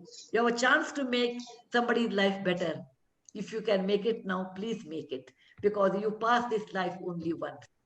You can show compassion, help others, particularly mentally you help others. Please do. God will be really happy. Don't run after money. Money runs after you if you do a good treatment. Money runs after you. We started Infosys to make a better services in software, not make a lot of money. Money came behind us. If you go behind money, money runs away. If you go behind a service or good work, money comes behind. Madam, there's a question from Dr. Adit Bide. Sudha ji, what is your great lesson from your children or the next generation? From them. Of course, it is not that we are the best. I never believe we are the best. Every generation gives us some feedback. Like my parents gave some feedback, their experience. My children gave me some other feedback which I have not seen. Actually, Infosys Foundation started because of my daughter. I have written an article on that. One day, my daughter asked me, Amma, what is your duty? She was very upset with me. She asked me, one child should be, she was a reader for a blind child. She told me, I want to read, I want to sponsor a child to St. Stephen College. Then I told her, oh, you can sponsor, because I was extremely busy setting up the question paper at the head of the Department of Computer Science. She said, Amma, you don't even give me what's that pocket money? I never give pocket money to my children. I said, my pocket is your pocket, but I want to know where you spent. You 10 rupees, I will ask a report. So I said, she said, we don't get any money. And Amma said, first 25 years you work for yourself to get gold medal, etc. Next 20 years you work for Infosys to bring up to this level. Now you are 45. What is your aim in life? If you cannot do any social work now, then don't ever tell anybody to do social work. Amma, what is your aim in life? And that made me to think for 8 days. Then I started foundation. I was sleeping. My daughter woke me up. And she is my guru.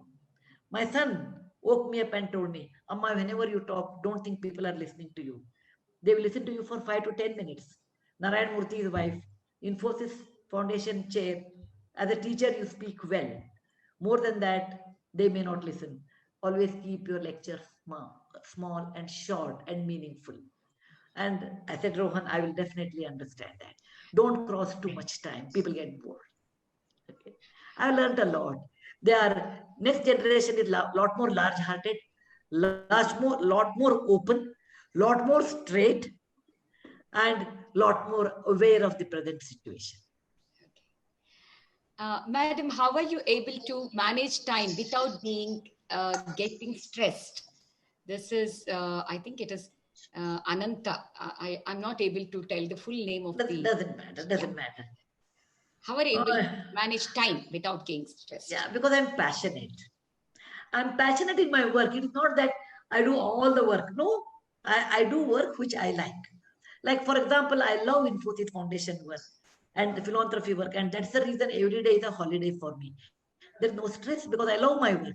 When you don't love your work and you go for work, it's a stress. Second thing, when people praise me or blame me, I don't take it personally. Like, somebody comes to my house and they gave me a gift. It is left to me whether I should take a gift or not. They place it. If I want, I will take it in. If I don't want, I will not even bring it. Suppose you praise me or if you blame me, I don't bother about it. Let them talk what they want to talk. You can call me anything, many adjectives or many negative things, but inside me, I know what I am. So I don't bother about what people talk. And then a third point is I never compare myself with anybody. Every flower is beautiful. Hibiscus is beautiful, Malliga is beautiful, rose is beautiful. But it cannot be exchanged for their beauty. Similarly, I don't compare with anybody, neither I compare my children. I think I'm crossing the time, I suppose. No, madam. Please tell me, Pavitra, because yes, madam. No, madam, I may not be aware. I'll definitely tell you. I'm sure that, you would appreciate us telling you that, the time is... Yeah, there's nothing wrong because I understand. You have to, completely understand. It is not I am the greatest. There are many people that have to talk. You have to have a session. And the completely teacher will talk forever until the next bell rings. No, madam. But still, there are few questions which we have to take up, even though the time runs. Being simple is a difficult job. How do you practice it? This is Dr. Ravish BN's question. There is nothing. If you think, if you think you are great, then all complications will come. I think I'm like anybody else, and I believe in it. Opportunities came to me in this many forms. God was kind to me, so I am in this position. Otherwise, I'm like anybody else. There's nothing special about me. Then why I should be something special? I'm like anyone else. And if you are simple, your life is simple. If you don't wear ornaments, then you don't have to have a cupboard. If any thief comes to my house, he can take a lot of my, my old sarees. Other than that, he doesn't have it. And my books. The simpler you are, easier in life. The more complicated you are, more difficult it is in life. I feel that is my way of living, and I live like this only. Madam, there is Dr. Vijay Kumar Habish. It is one very important question, which definitely will have some benefit to geriatric mental health and dementia. He asks, Madam Sudha Murty, we require some attention towards geriatric mental health and dementia. Okay, come with a proper project proposal, but I will not know everyone. So I want the proposal should come through. Maybe in this case, I know Dr. Swaminathan fairly well for a long time because he was my sister's student. In his college days, I know. So if I know someone, and if it comes through some people like that, then I'll put it across. And you are doing everything in Bangalore. Do it somewhere else. If it is away from Bangalore, you have a preference to do that one. Okay? Because Bangalore, there are many. So come with a project proposal. We'll get it evaluated from unbiased people. And if it is good, we'll definitely take it. Madam, there is one more very important question from North Karnataka part, Dr. Som Bijal, who says that he's from North Karnataka part, earlier used to run camps at Kanakagiri of Koppa district. Koppal, because I think Kanakagiri, I think Koppal as well. Koppal district, along with Samuha NGO, which was stopped due to financial constraints. Please send the application. Talk and ready to restart the camps along with Chitta Sanjeevani Trust and Please do. Please do. I'll get it evaluated. We'll be able to help. Because I feel in our society, mental health is more important or equally important physical health, because physical health people will take your own wife, husband, relation will take you to the hospital. In mental health, Atma hi atmano bandhur, atma hi ripu atmana. You have to be, people are most of the time alone. And that's the reason I'm more concerned about them. Madam, there's one more question from Dr. Harvi Shettar again, who also is a good writer himself, medical writer. He is asking, how did you become a good writer? He needs the path to successful writing. Because in psychiatry, mental health literature is one of the ways how we connect to our patients and, the hidden patients in the community. So that's why it would be important you to kind of like answer this question. How I became a writer, I do not know. I think I have to ask Goddess Saraswati that one. I don't know. But I come from a teacher's family. My grandfather was a school teacher. My father was a professor. My mother was a school teacher. The wealth in our family was always books. Never physical wealth. And we never had also. Okay, 3 saris, but there'll be 30 books. Okay. So I was brought up with a lot of books around me. And as a student, as I used to write, and I started writing a lot more after I became a chairman of the Infosys Foundation, because I started meeting so many people, so many camps. I have seen most of the villages in Karnataka. That's the reason I said Kanakagiri I have seen, Kapur I have seen, all that area I have seen. North Karnataka, probably every place I have seen. The more I interacted with people, the more I wrote my experience. And in psychiatry, you have to come up with a good literature, and the credit should go to Triveni, the first writer converting a psychiatric problem in the form of a story. And she died about 55 years back, almost 60 years back. The entire credit should go to her, the lady who wrote a psychiatric problem in the form of a story. And all psychiatric people, you doctors, should remember her contribution to Kannada literature, and which probably we all read and grew up. And that made us to be aware of the psychiatric problem. Madam, last 2 questions I will take very quickly because we are going to end the session after these 2 questions. One is from Professor Raguram. How do you envision yourself over the next 10 years at Infosys Foundation? Second, I would read the other question also because I want you to answer both the questions. Madam, had you become a psychiatrist, do you feel that you could have been more resourceful in rendering more effective services for social causes? This is by another senior psychiatrist, Dr. S.C. Kulkarni. Last 2 questions, ma'am. Okay. What I'll see after 10 years in Infosys Foundation, I do not know. Because I never keep an aim after 10 years, I should be like this. I would love to solve, I would love to help people the 10 years or 5 years or 1 year or 2 years, as long as I'm either in foundation or without even in foundation, I would like to work for people because I have a duty towards those people who are other side of the line. So wherever I am, if God gives me good health, and I would like to help people, foundation or no foundation. And I don't have any of such imagination. People should remember me because no, we don't remember people who have built our country, people who have built our Vidhan Sabha, people who have built our Karnataka. We don't even remember. Why people should remember me? In the flow of time of the river, a small stone, a leaf comes and goes. Not more than that. I am a leaf flowing in the time river. Nobody should remember anybody. Second thing, if I would have been a psychiatrist, I don't know, other side of the grass is always green. I wish I could have done, but I do not know. Maybe because I talk and connect to people, maybe I would have done. I don't know. It is like, if I have a mush, I would have been a mankind, okay? So I do not know what I would have been. But sometimes my dad is telling me, you should become a doctor, you will help many people. But I think without being a doctor, I've helped. But maybe with a doctor, I would have helped little more than this, I feel. Because I understand the disease better.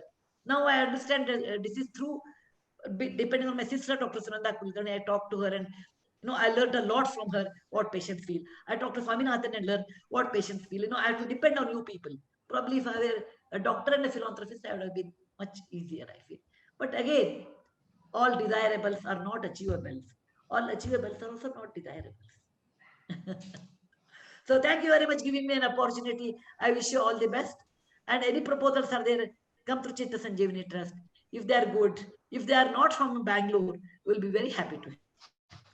It is not we are against Bangalore. Bangalore, we have many people. That's it. Yes, ma'am.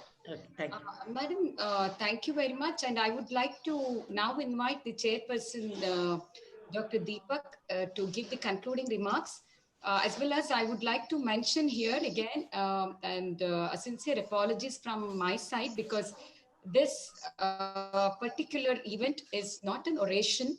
It is a Professor R.L. Kapur Memorial Lecture, and that is why the question and answers were allowed, and we haven't deviated from any protocol of the oration as well. And I'm happy that Dr. Sudha Murty could answer these questions for us, because I think the interaction becomes very important from mental health point of view. So it was a dialogue, so it was not even a lecture. So I would like to kind of thank ma'am for that, and I would like to apologize again for the mistake what I out of this thing did. Dr. Swaminathan was very kind enough to kind of point out the mistake and tell all of us, the organizing committee, everyone, it has to be the question answers should be allowed. So thanks, Dr. Swaminathan sir, also for that. And I would like to...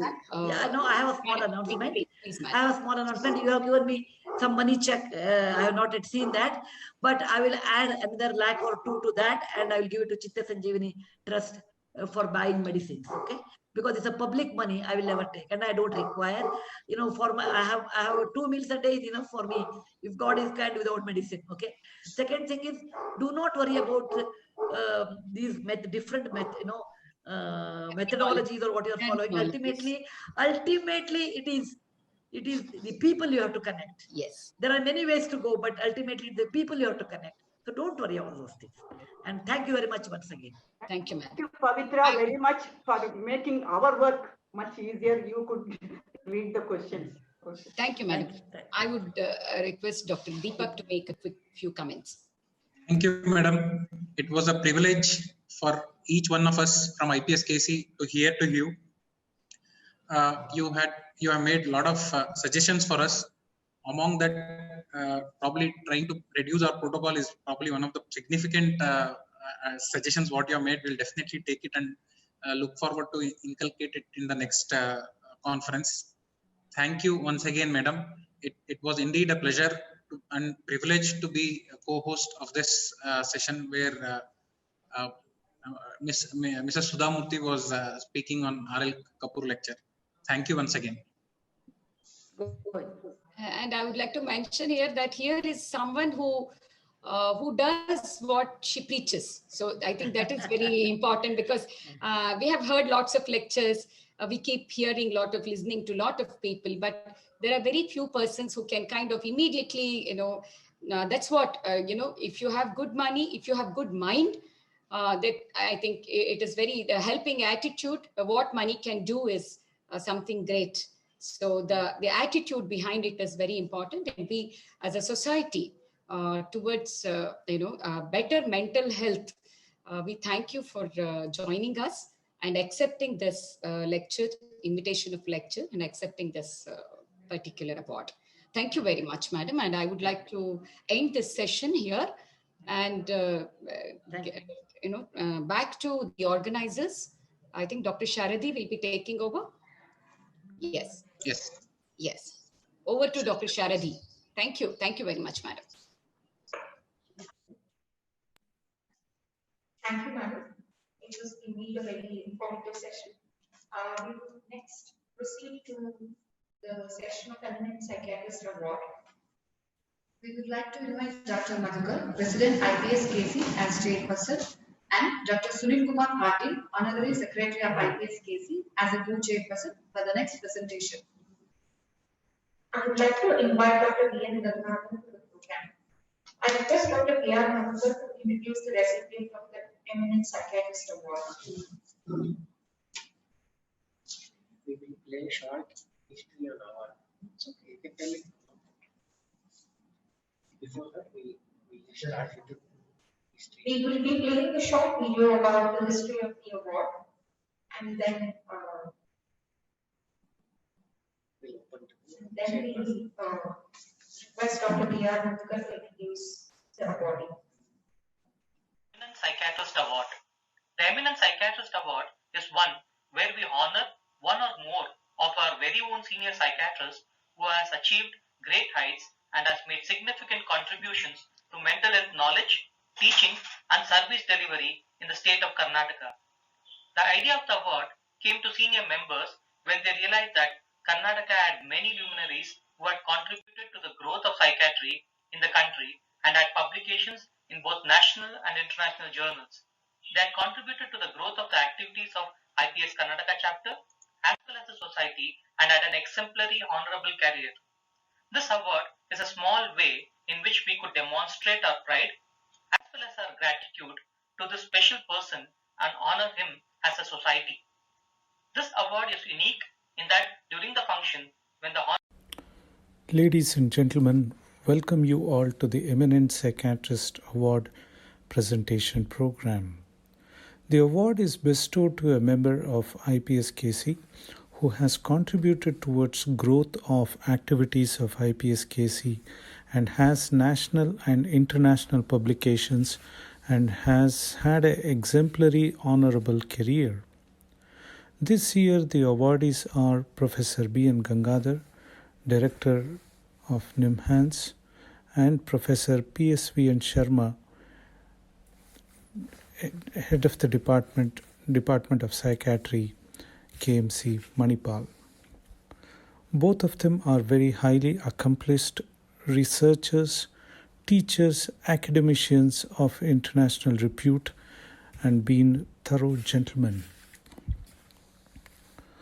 Professor B.N. Gangadhar, I'm sure, has been a teacher to many of us here in the audience.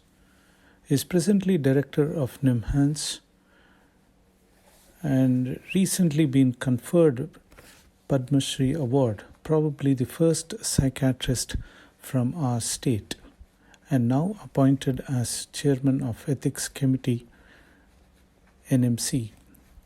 Professor Gangadhar is very much approachable and has held positions as the President of IPSKC in the past.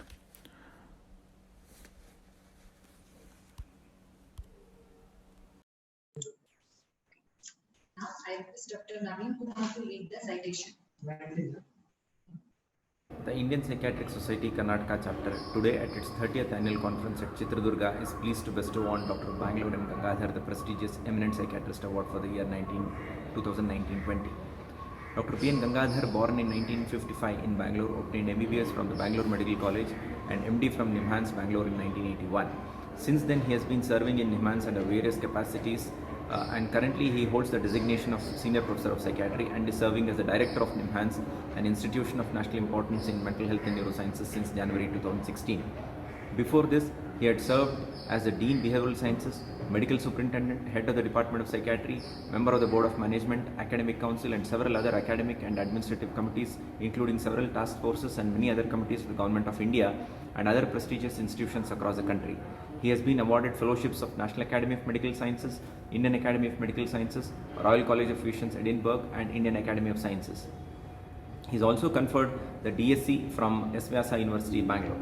He has served as a member of Board of Governors in supersession of Medical Council of India and has recently been selected as the Chairman of the Ethics and Medical Registration Board of the National Medical Commission in September 2020. In addition to being a clinician par excellence, Dr. Gangadhar's contribution to psychiatric research is outstanding. He has developed novel strategies to treat severe psychiatric disorders, including management of depression and schizophrenia using ECT and TMS. As part of the Bangalore chapter of the National Institution of Quality and Reliability, he is instrumental in developing a brief pulse ECT device that met all international standards. He has also developed the first computerized EEG monitoring system for ECT in India. ECT administration manual that he has authored is considered an essential reading material on ECT in India. He is the pioneer of neuroimaging research of psychiatry in India. He is also a pioneer in integrating yoga as a therapy for treating mental and neurological disorders. He started the Advanced Center for Yoga at NIMHANS in 2007, which has now integrated Ayurveda to form the Department of Integrated Medicine. This is the first of its kind in an institution of national importance. Dr. Gangadhar is actively involved in PG teaching and training for various medical courses. He has guided and mentored generation of PhD scholars, MD students, clinicians and researchers across multiple disciplines related to mental health, neurosciences and yoga. He has also served as MD and PhD examiner, subject and technical expert for several universities and institutions. He has more than 450 publications in high impact factor journals and has published 3 books and 24 book chapters. Dr. Gangadhar has received major research grants from several national and international agencies and has international collaborative research programs with several international universities. He is a member of editorial board of several journals, reviewer for 32 journals and several national and international funding agencies. He is actively involved in science popularization programs in radio, TV and has written many popular science articles. He has organized multiple national, international conferences, symposia, workshops and delivered more than 250 public, plenary and invited guest lectures, chaired symposia and served as a resource person in psychiatry and neuroscience workshops and schools. Dr. Gangadhar is a recipient of international and national travel grants and fellowships. He is also a fellow of the IPS. He has served as the president of the Karnataka chapter of the IPS during the year 2012-13. His outstanding contributions in clinical services, teaching and research are recognized by various organizations with multiple awards including the prestigious Padma Shri in 2020 from the Government of India, Sir C.V. Raman Award by the Government of Karnataka, Dr. D.S. Raju Memorial Oration Award of the IPS and many more. To this highly acclaimed and dedicated fellow of our society, the IPS Karnataka raises a hearty salute today. Now I request Dr. B.N. Gangadhar to speak a few words on this occasion. Karnataka ರಾಜ್ಯ ಮನೋವೈದ್ಯರ ಸಂಘದ ಶಾಖೆ ಅವರ ವಾರ್ಷಿಕ ಸಮ್ಮೇಳನವನ್ನು ಯೋಜನೆ ಮಾಡಿದೆ. ಈ ಸಂದರ್ಭದಲ್ಲಿ ನನ್ನನ್ನು ಗುರುತಿಸಿ ಒಂದು ಪ್ರಶಸ್ತಿಯನ್ನು ನೀಡಿರೋದು ನನಗೆ ಬಹಳ ಸಂತೋಷ. ಇದನ್ನು ಸ್ವೀಕರಿಸೋದಕ್ಕೆ ನಾನು ಬಹಳ ಹರ್ಷಪಡ್ತೀನಿ. ಮತ್ತು ಈ ಸಂದರ್ಭದಲ್ಲಿ ಕರ್ನಾಟಕ ರಾಜ್ಯ ಮನೋವೈದ್ಯರ ಸಂಘಕ್ಕೆ ನನ್ನ ಕೃತಜ್ಞತೆಗಳನ್ನು ಸಹ ನಾನು ಅರ್ಪಿಸ್ತಾ ಇದ್ದೀನಿ. ಕರ್ನಾಟಕ ರಾಜ್ಯ ಮನೋವೈದ್ಯರ ಸಂಘದಲ್ಲಿ ಅನೇಕರು ಕನ್ನಡ ಭಾಷಿಕರು ಇಲ್ಲದೇ ಇರೋದರಿಂದ ಎಲ್ಲರಿಗೂ ವಿಷಯ ಮುಟ್ಟಿಸೋ ದೃಷ್ಟಿಯಿಂದ ಮುಂದಿನ ಮಾತುಗಳನ್ನು ನಾನು ಇಂಗ್ಲೀಷ್ನಲ್ಲಿ ಹೇಳೋಕ್ಕೆ ಇಷ್ಟಪಡ್ತೀನಿ. My dear colleagues in the Karnataka Psychiatric Society, I am very happy that you recognized me for this Eminent Psychiatrist Award, and I am deeply indebted to this gesture from you. I am not sure if I am indeed a eminent psychiatrist, but your love and affection is something that I regard very greatly. Once again, thank you all for conferring this award to me. I look forward to working continuously with the Karnataka chapter of the Indian Psychiatric Society in the years to come. The society is also conducting its annual conference, and in a different way. Thanks to the pandemic, we are conducting it in a virtual online mode. It has several benefits, though we miss each other meeting, rejoicing company, socializing and many other factors which are associated with any of the scientific conferences. Hopefully next year or the next year we would be able to meet again for a conference in person. At the same time, conferences of this nature would also have merit in reaching the unreached, reducing the burden, apart from, of course, in this pandemic, reducing the risk of infection. We could also consider a virtual meeting and a in-person meeting alternating in the days to come, in the years to come, to get the benefits of both meeting in person or in the virtual conferences, meeting more people through the video conferencing mode.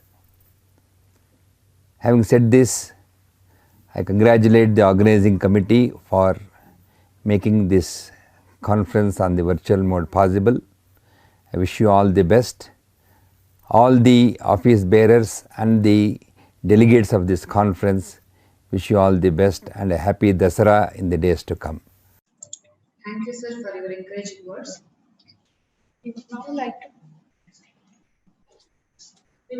to play a small video testimonials for Dr. B.N. Dear BNG, this is such a proud moment, such a fine moment for us when you receive the Eminent Psychiatrist Award of the Indian Psychiatric Society, Karnataka State Chapter. I know you right from the time I entered NIMHANS. You are a hero. We knew you as a victim of the notorious emergency and somebody who had gone underground, which made you much more of a hero.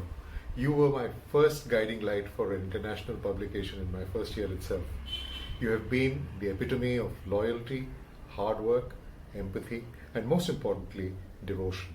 Devotion to the field of mental health, devotion to your family, devotion to the profession, and devotion to the country.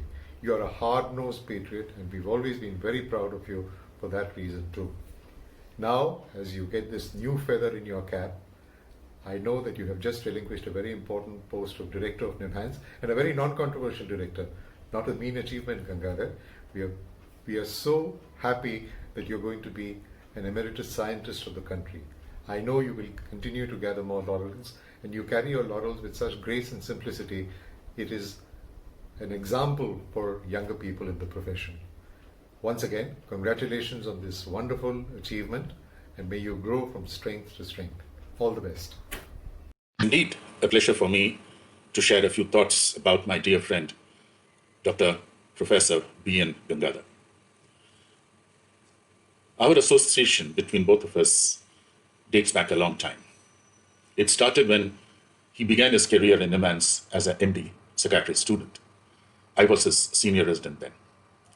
He would remember that I made him run around quite a bit on many occasions. But what struck me, even at that period in time, was his total dedication to patient care. He was extremely diligent in his work. He was a quick learner and had a keen, inquiring mind. Those are his personal strengths. Our association deepened when he joined the department, and over all these decades, I have watched with great satisfaction and pride the stellar achievements he has made in his professional career.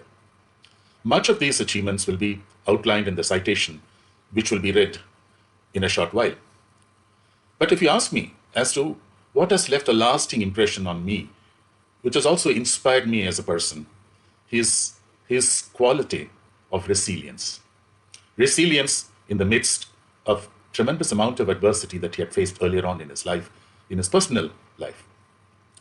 He really negotiated the most difficult part of his life with equanimity and lot of empathic care for the person whom he loved most. That person he would be missing very dearly today, who would have loved to be with him this morning, was his dear wife, Dr. Lokeshwari. Dr. Gangadhar, or BNG as he is affectionately known, has such an inspiring presence, not just among his students, but with everyone who has met him and known him over a period of time. It is only appropriate that the Indian Psychiatric Society Karnataka branch is honoring him with the Eminent Psychiatrist Award today for his wonderful contributions in the field of psychiatry and in the field of mental health in Karnataka. Even though BNG lays down his office as director of NIMHANS, I am sure that he'll remain active and continue to contribute to the development of the discipline, not just in the state, but also in our nation at large. With all good wishes, dear BNG. Thank you. I am Dr. Ghanate NG, Senior Psychiatrist from Kapur, Karnataka. I congratulate Dr. B.N. Gangadhar on this occasion of celebrating him with Eminent Psychiatrist Award. I have joined very late in my life as a postgraduate student in NIMHANS. I have been his student and he is my sir. One cannot forget his commendable work in ECT and also recently his work in EU. I found him very humble, honest. I have got a high respect and regard for him. I appreciate him for his great work in psychiatry. He is a great human, thorough gentleman. I thank you for giving me this opportunity to speak about him. I am Dr. Ghanatayanji, Senior Psychiatrist from Gulbarga. I congratulate Dr. B.N. Gangadhar on this occasion of celebrating him with Eminent Psychiatric Award. I have joined very lately as a postgraduate student in Nimans. He was my teacher and sir. I am at that time a student I was. He used to teach me very fondly, lovingly. I still remember how he explained in detail about the easy reading and taking the EEG. How can one forget his commanding studies in electroconvulsive therapy and recently new studies about the yoga and scientific studies which is appreciated all over the world. He is a great personality, great human being. I have a high regards, respect, love, affection and appreciation for him, and also a thorough gentleman. With this, I close, and I am very grateful and thankful to the organizers having given me this occasion to speak. We would like to request the presence of our next awardee of the Eminent Psychiatrist Trial, Dr. P.S.V. Achar, to the program.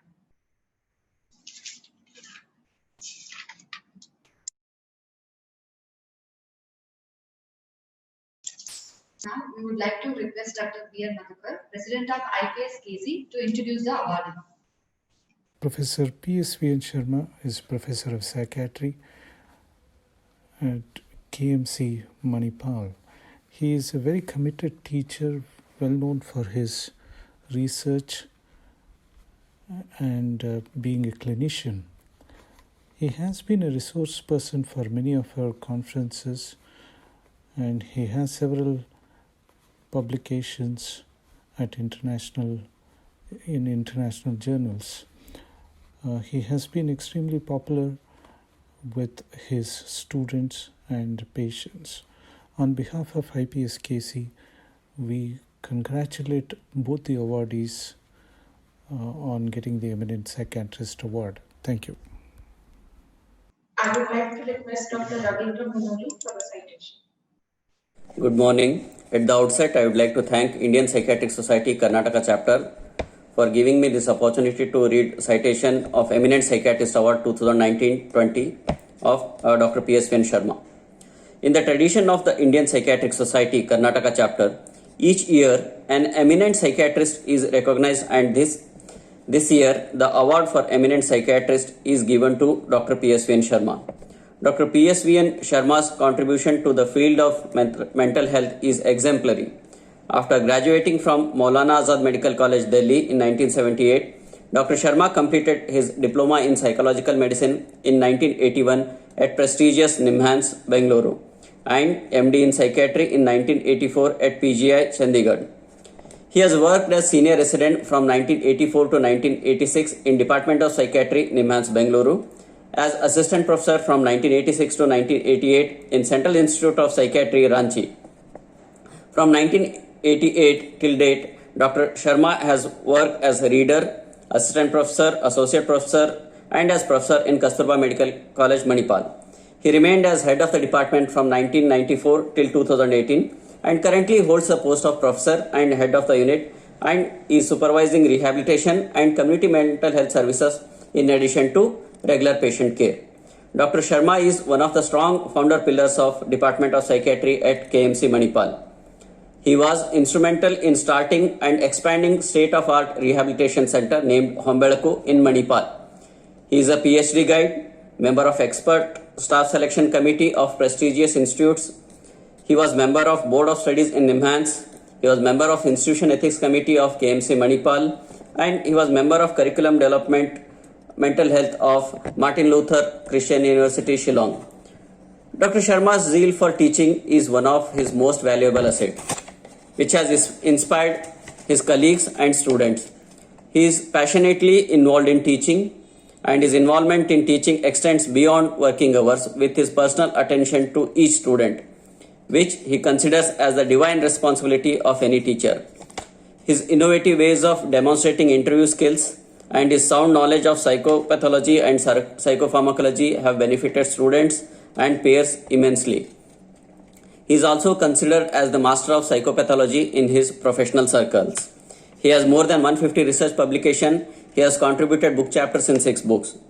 He has guided and inspired students to take up research projects, publish articles, and become better orators at various scientific gatherings. He travels that extra mile for students to cater their academic needs and clinical needs, and in shaping students into a better clinician and a better person. A gracious and hospitable host, a classical music lover, and a maestro himself. He is also known for his serene demeanor. Dr. Sharma's empathy towards patients and community, his communication and organizational skills, his various awards and academic achievements at various international and national scientific gatherings as speaker, as presenter, have impacted students and peers' perception of career in psychiatry and have made him one of their role models. His conscientious approach towards students, colleagues, society, and work make him a peerless teacher, an inspiring human, and an invaluable asset to the field of mental health care. The Indian Psychiatric Society Karnataka chapter places on record through this award at its 30th annual conference at Chitradurga its deep appreciation for this young man for his services to the society. We would now like to hear a few words from Dr. P.S.V. Achar himself. Okay. Good morning. I'm here to gratefully accept the Eminent Psychiatrist Award of 2019-20 at the annual conference of the Indian Psychiatric Society Karnataka branch. I've been associated with the IPS Karnataka branch since the late 1980s and have found it to be always forward-looking, active and encouraging of persons who want to advance the cause of mental health education, research and service delivery in the community. This body has been very creative and original in many of its initiatives. So it is no surprise that it has been selected as the best state branch of the Indian Psychiatric Society 7 times so far. It is a fact that this has been so because of the members of the IPS-KB and the leadership, a leadership which has always been dynamic, constructive and inclusive. Hence, it is with great humility and gratitude that I am receiving this award of recognition from such a valuable body. It is also a happy coincidence for me that I share this dais with Dr. B.N. Gangadhar, a close friend of mine for 41 years, and I take this opportunity to applaud him and his achievements, his humility and grace on receiving the Eminent Psychiatrist Award today. I thank the awards committee, the executive of the IPS-KB, the conference organizing committee and the larger family of IPS-KB members for making this occasion for me. I hope everyone has a fulfilling conference this year, although it is being conducted under the constraints of the times. My best wishes for the successful conduct of this conference and my best wishes to all of you. Thank you. Thank you, sir, for your words of inspiration. We would like to play a short video containing testimonials for Dr. P.S.V. Achar. Good morning. I'm very happy today to be here. 2 of my good friends are being felicitated with the Eminent Psychiatrist Award. First, Dr. P.S.V. Sharma. P.S.V. Sharma, known also to most of us as Murali Sharma, is an absolute complete psychiatrist. Whether it is phenomenology, clinical psychiatry, drug trial, rehabilitation, psychotherapy, he has excelled in practically everything. He has been like that for the last 3.5 decades that I have known. A great friend, a very unbiased, low-key, very dedicated, responsible person that we all know him as to be. As an examiner, he is an extraordinarily good examiner and I have learned a lot from him. Shalini and Murali make a fantastic couple. It has been my privilege to know Murali closely for the past 3.5 years. Hombelaku, the rehabilitation center, other than his own department in Manipal, bear testimony for his dedication to psychiatry. It's people like Murali who bring great prestige to any award which they receive. Congratulations, Murali. Once again, it has been a privilege to know you all these years. Thank you. It's a pleasure to talk about Dr. PSVN Sharma, who has been awarded the Eminent Psychiatrist of this year in the IPSKC. And of course, our association is quite a long one, somewhere in late 70s, as postgraduate students who were contemporaries in Eminent.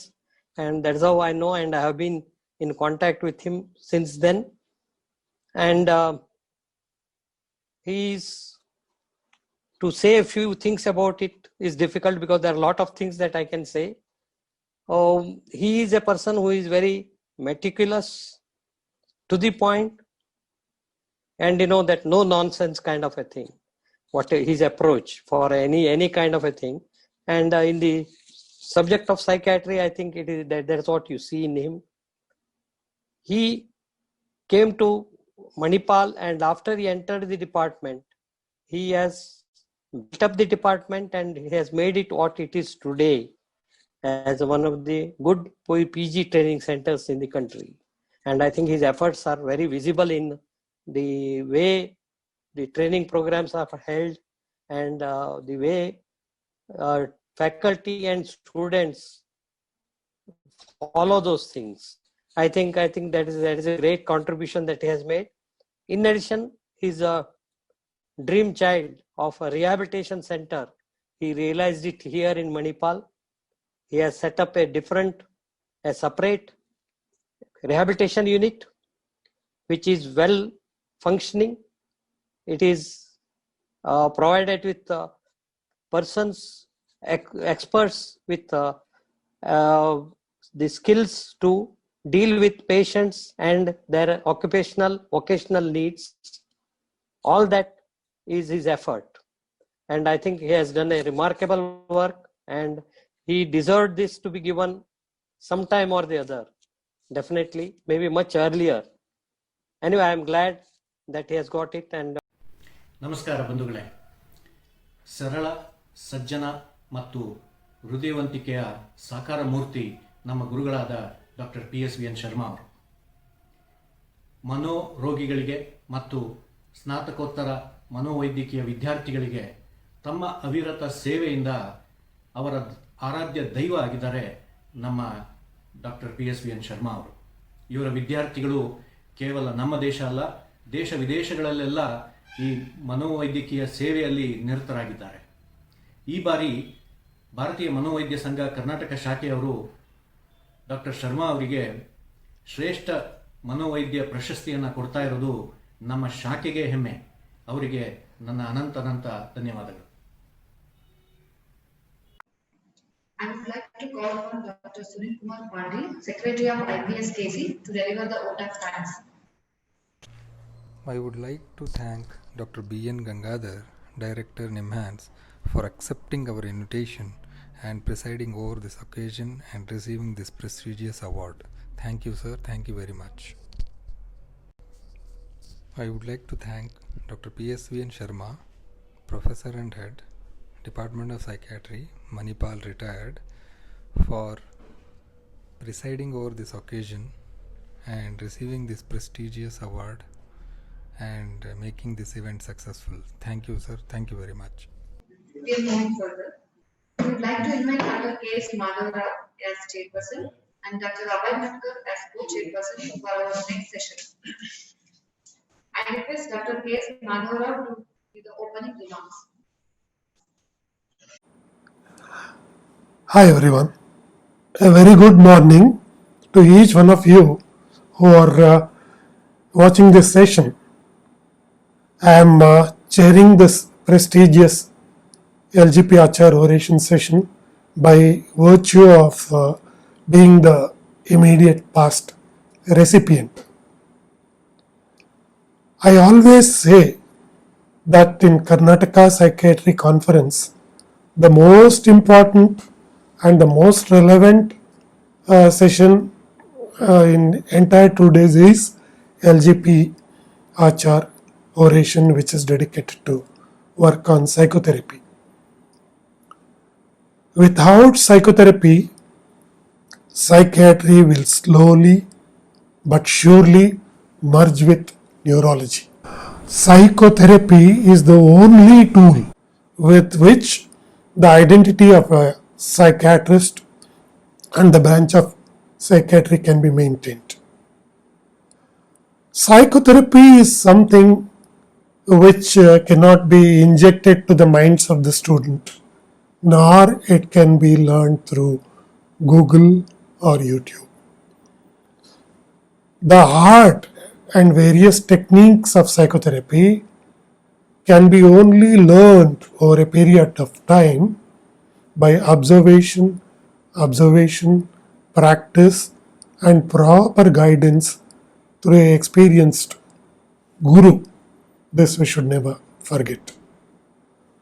Today, we have with us none other than Dr. Ahalya Raguram, who was my contemporary in Nimmans 40 to 42 years ago.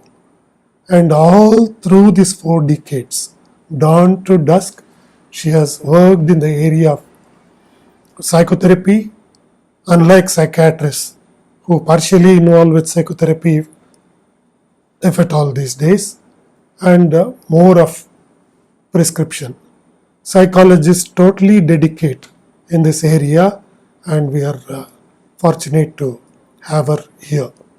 Today, she will be enlightening us on family therapy, some reflection, the title of the topic, as family therapy is area of special interest to her. So, her experiential talk will be of immense guidance and useful to us. And as psychotherapy is descriptive, we cannot expect too much, and it's going to be a bird's eye view in next 15 to 20 minutes.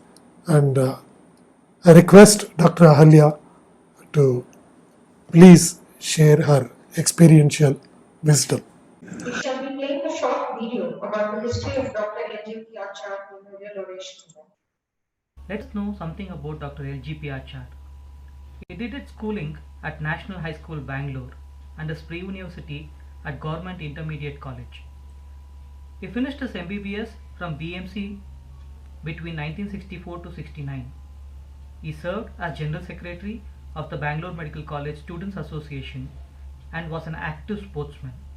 He was also very active in the College Cultural Association. He later worked in London from 1969 at Belmont Hospital. He moved to United States of America, acquired his MRCP in psychiatry in 1975. He underwent training in psychoanalytical psychotherapy at Tavistock and practiced in Orlando and later Florida till 1985. He later moved back to Bangalore in the late 1985. He worked as a consultant at Yelamatasupa Hospital. He was actively involved with cultural activities of National College, Basavangudi. He became a member of IPS Karnataka in 1989 and brought about a welcome energy in its activities. Almost single-handedly initiated and sustained regularity of the newsletter from 1989 till February 1993.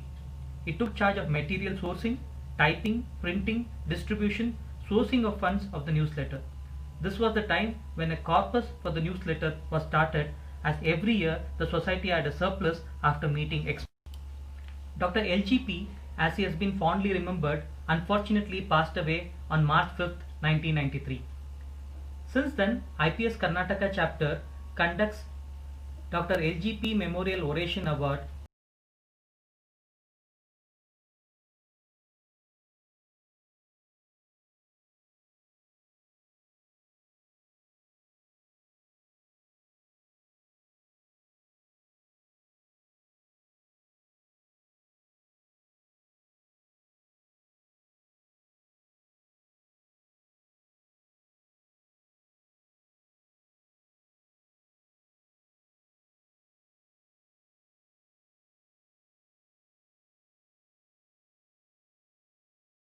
Now, we would humbly request Dr. Geeta Dixon to give the citation for Dr. Ahalya Raguram. The Indian Psychiatric Society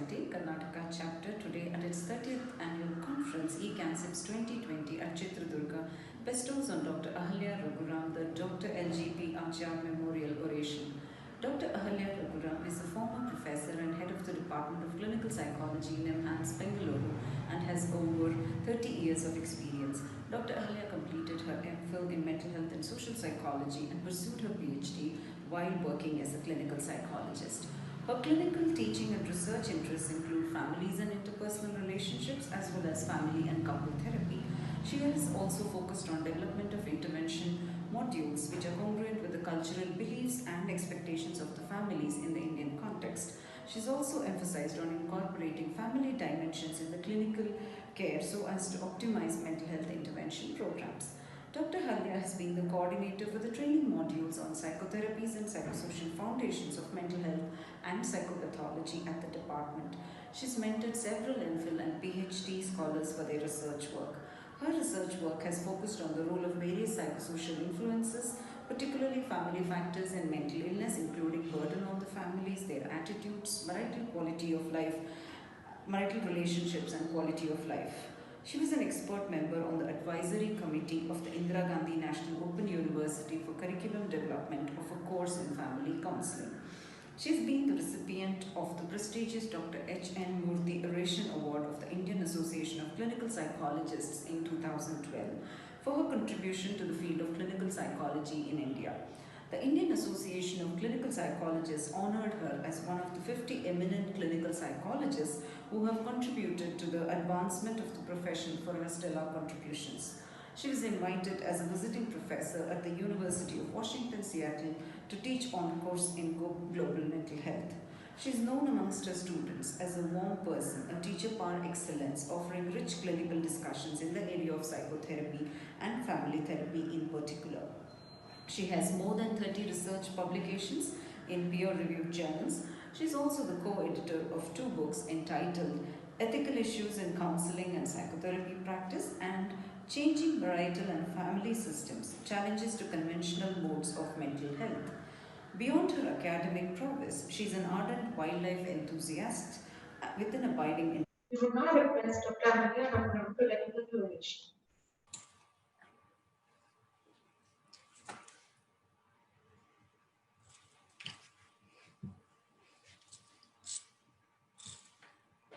Thank you for those warm words of welcome. I am delighted and honored to be the recipient of this year's prestigious LGP Achar Award oration. I thank the members of the award committee and the executive committee for having considered me for the award this year. The honor is doubled because the Indian Psychiatric Society of Karnataka branch is perhaps the only one to have instituted an award specifically for work in the domain of psychotherapy. Through this presentation, I would like to share the journey of my engagement with families, the changes that have occurred over a period of time, and some of my reflections on family therapy, which is the field with which I have been maximally associated with during my professional career.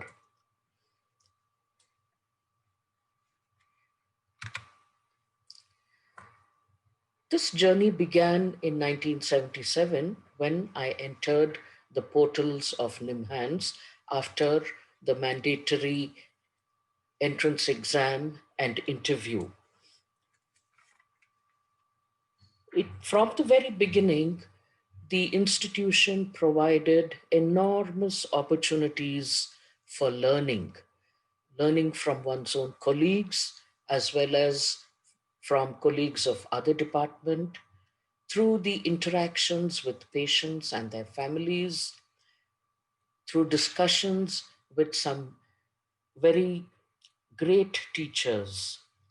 In the 2 years as a trainee, I was exposed to a number of different concepts and interventions, of which family therapy was one.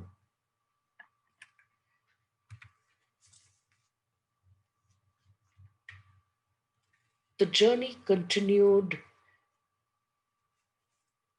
over a period of time, and before I go any further, I would like to acknowledge some of those persons who initiated me and who encouraged me all through on this journey. First of all, I would like to acknowledge the influence of Dr. Satyavati for having kindled my initial interest in working with families. Next, I would like to recall late Professor G.G. Prabhu, who, through his far-sighted vision to develop different specialities within the branch of clinical psychology, encouraged and supported my interest in family therapy. Dr. S.M. Chanbaswanna, as the chief of the unit of family psychiatry, encouraged me by giving me a lot of opportunities to work with families, as also to experiment my fledgling therapeutic skills with them. And finally, to Professor R.S. Bhatti from the Department of Psychiatric Social Work, who, as a teacher and as a colleague over many years, first introduced me to the concepts of systemic therapy. I would particularly like to recall his contributions since he steadfastly persevered in the attempts to establish family therapy at a time when the recognition and acceptance for family therapy was not as positive as it is today. In later years, my co-travelers on this journey were Dr. Matthew Verghese from the Department of Psychiatry and Dr. Anisha Shah from my own department. These beginnings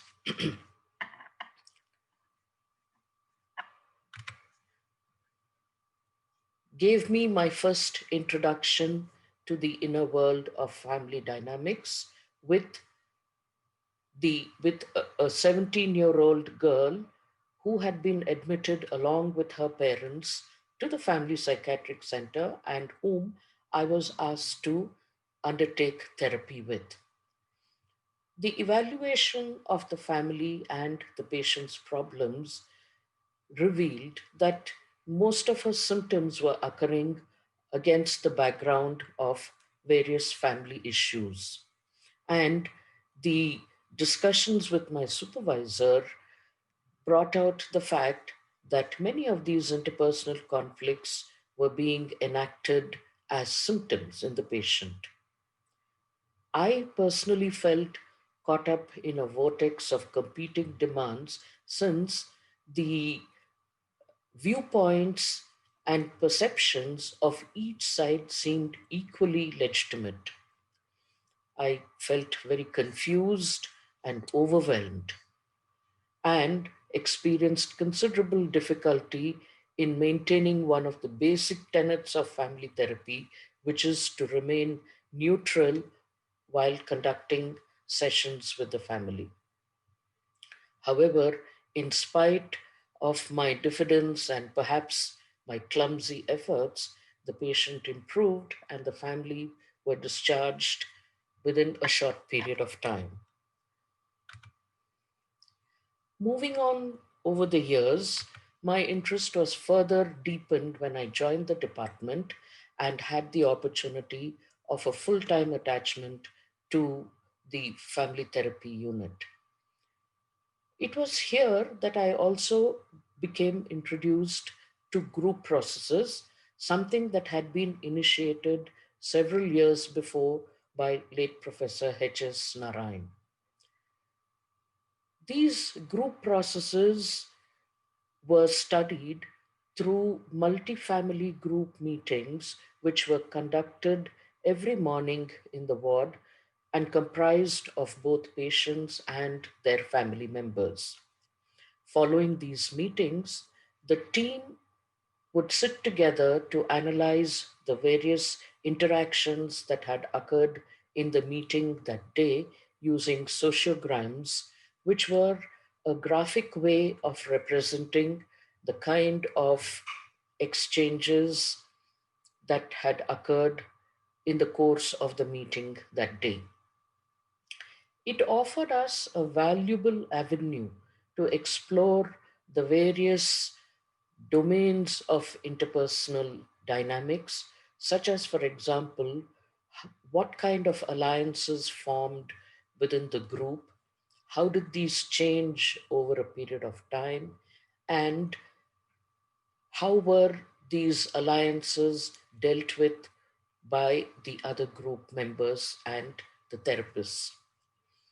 These group meetings also provided avenues for a lot of emotional expression, which in itself was quite therapeutic to many of the patients. And it gave me an insight into how these group processes could mobilize support and cohesiveness amongst the members and give them a sense that they were not alone in dealing with the problems.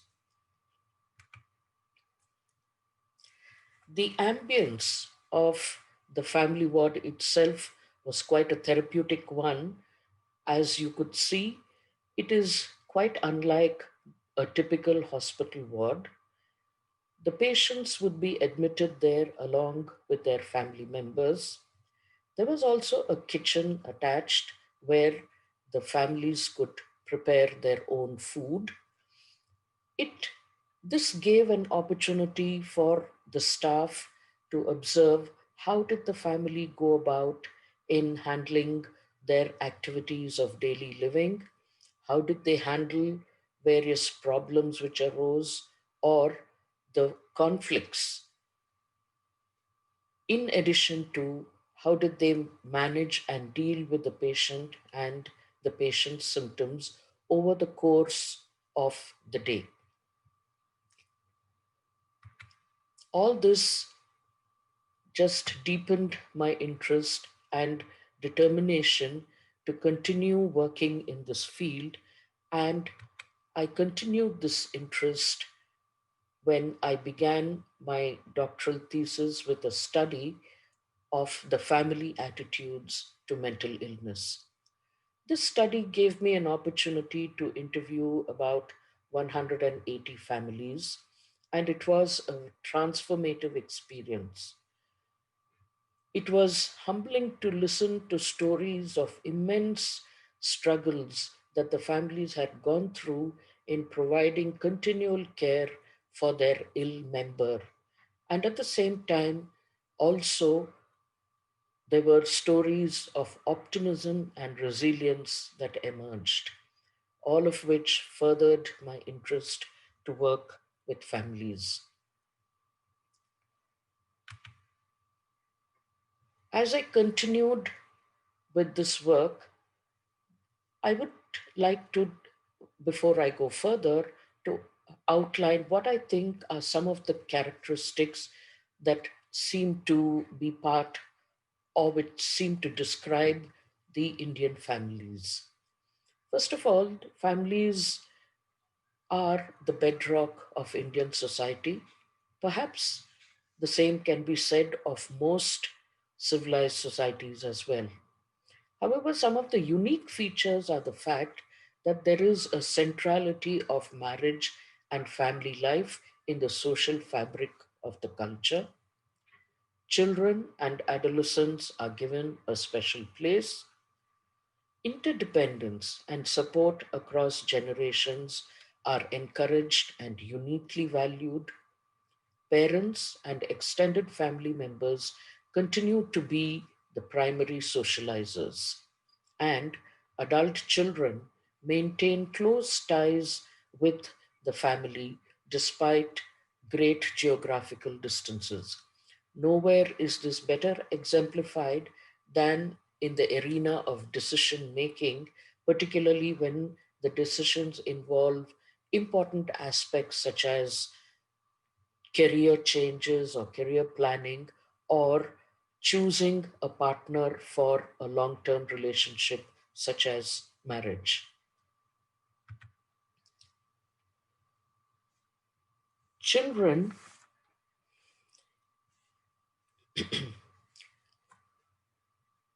developmental psychologists have pointed out that the process of and the ultimate goal of development is quite deeply influenced by the kind of culture in which it occurs.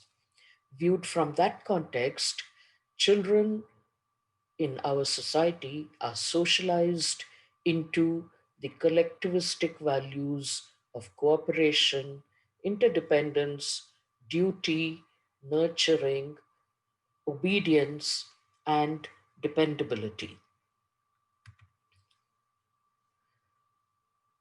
To continue this theme, the attribute of loyalty to the family is greatly valued, and uh, loyalty is considered as one of the important factors which contributes to maintain and enhance the family status and prestige. In fact, many of us are familiar with the experience of trying to understand a person when we meet them for the first time by trying to locate them within the background of their families. Therefore, any action which seems to bring about some kind of a diminishment of this family status and prestige is viewed with considerable disapproval. The horrific instances of killings that we read about from time to time are perhaps some of the extreme examples of the expression of this disapproval.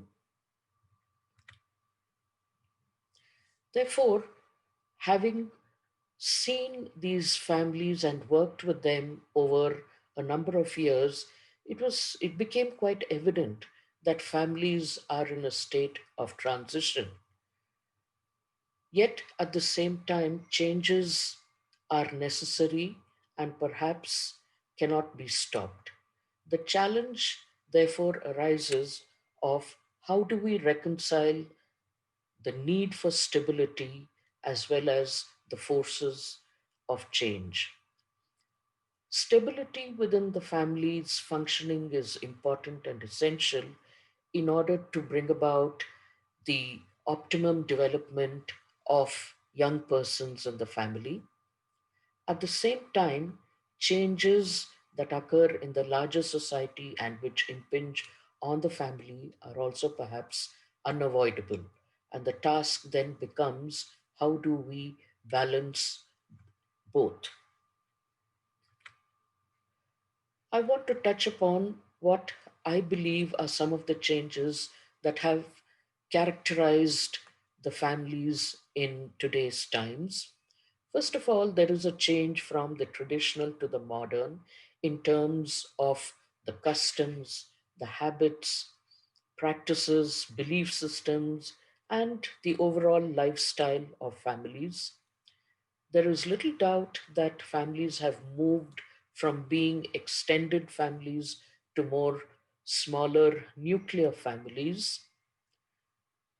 Families have become more urban. There is a definite shift from being more rural to being more urban.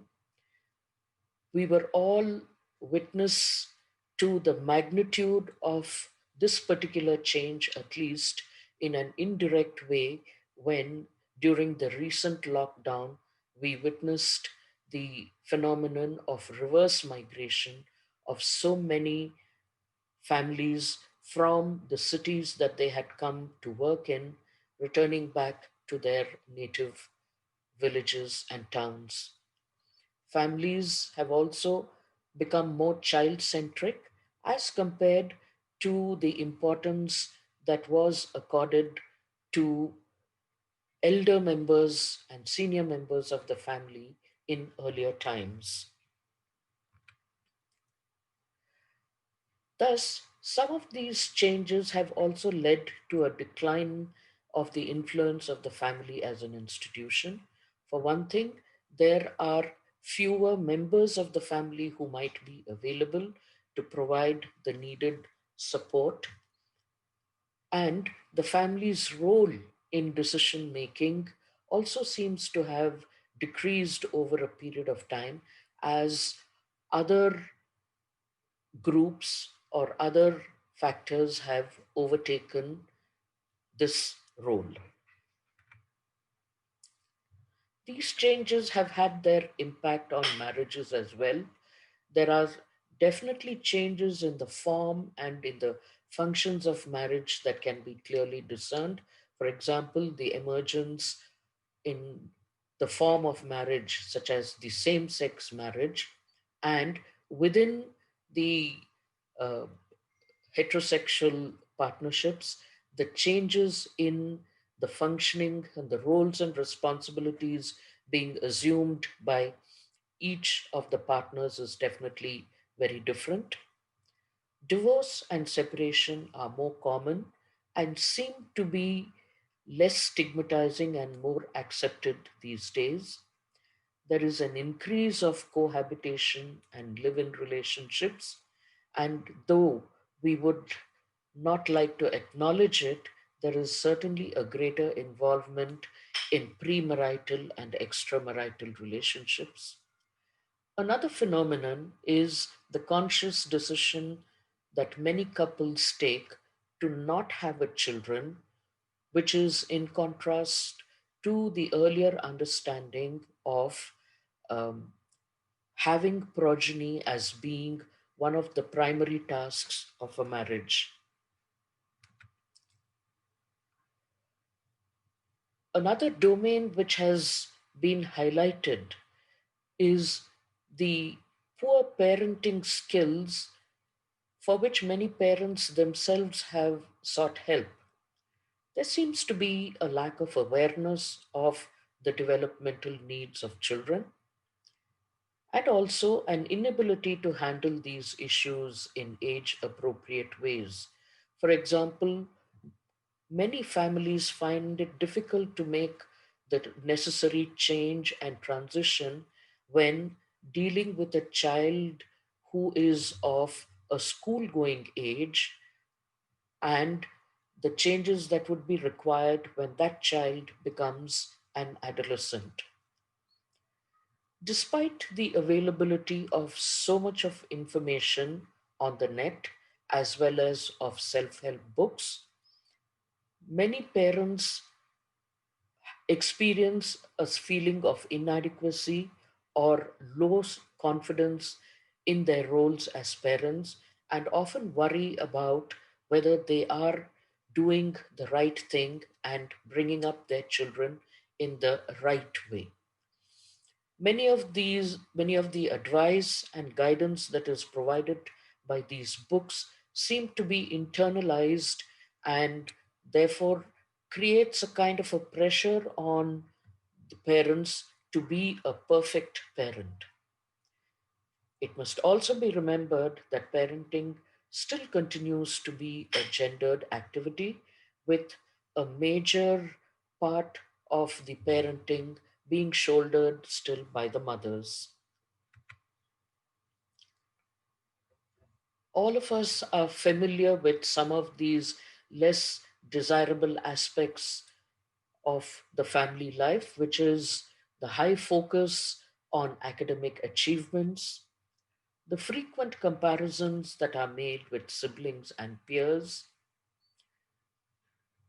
adolescents and young adults being seen as the repositories for parental aspirations and for their own and for the realization of their own unfulfilled ambitions and dreams. There is also quite clearly an inability to relate to adolescents as emerging adults. I would like to particularly focus on adults given the fact that they are the next generation of emerging adults. And some of the factors that affect their development at this stage is definitely the influence of the peer pressure, the high exposure to media, the newer technologies, and the increased use of social media, in addition to certain personality attributes, all of which together might influence their growth and development.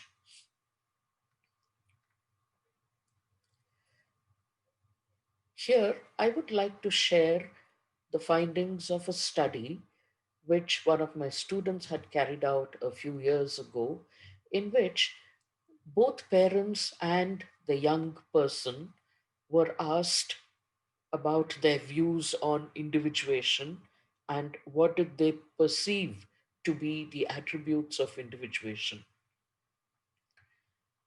Parents expected that there should be a high level of connectedness to the family.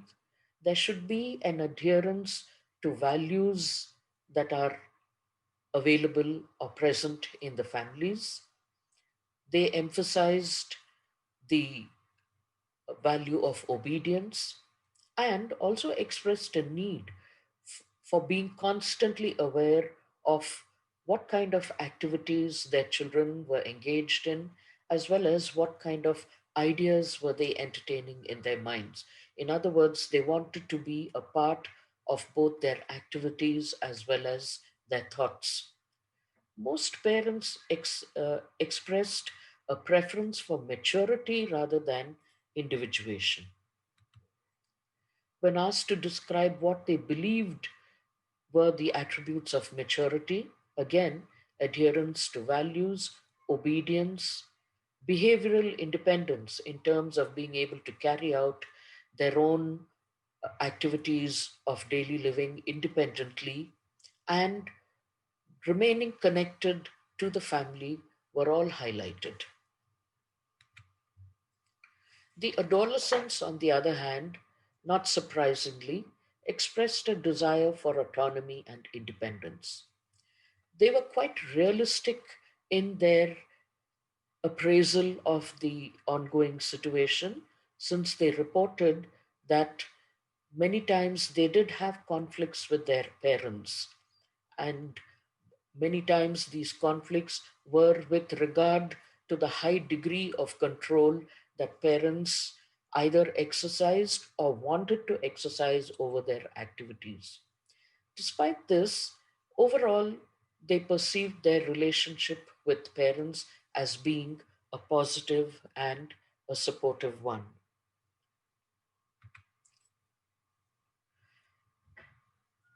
Some factors can also be discerned that in recent times appear to be contributing to the family's breakdown.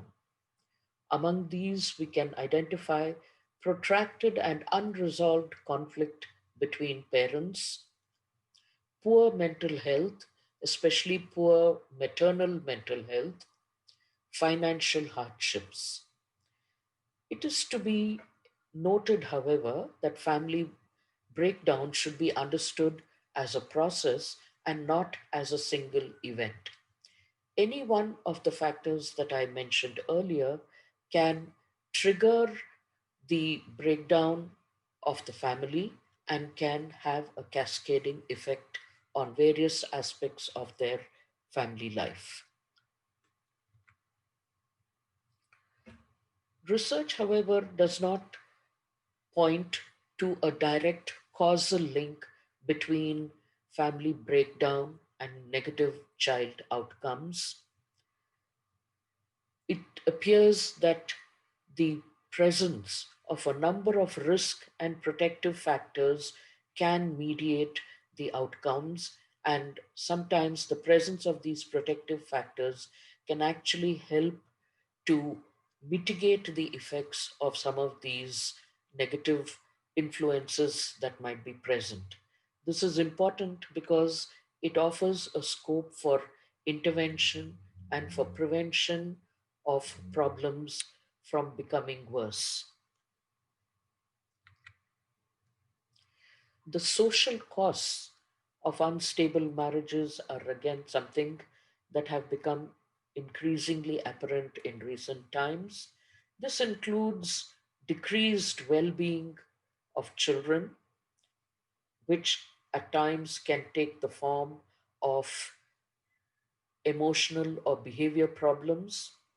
There is also the increased risk for substance misuse, high risk sexual behaviors, self harm and violence, and the rising prevalence of personality disorders. At an individual level, these factors lead to the to a young individual whose personality is characterized by poor frustration tolerance, poor impulse control, self-absorption, and a lower capacity for empathy. At an interpersonal levels, these young adults often struggle with fears of commitment, particularly when it concerns decision making regarding a long term relationship such as marriage. They seem to have a poorer ability to resolve conflicts, which then can contribute to higher frequency of conflicts with spouses, and this in turn increases the risk of a marital dissolution.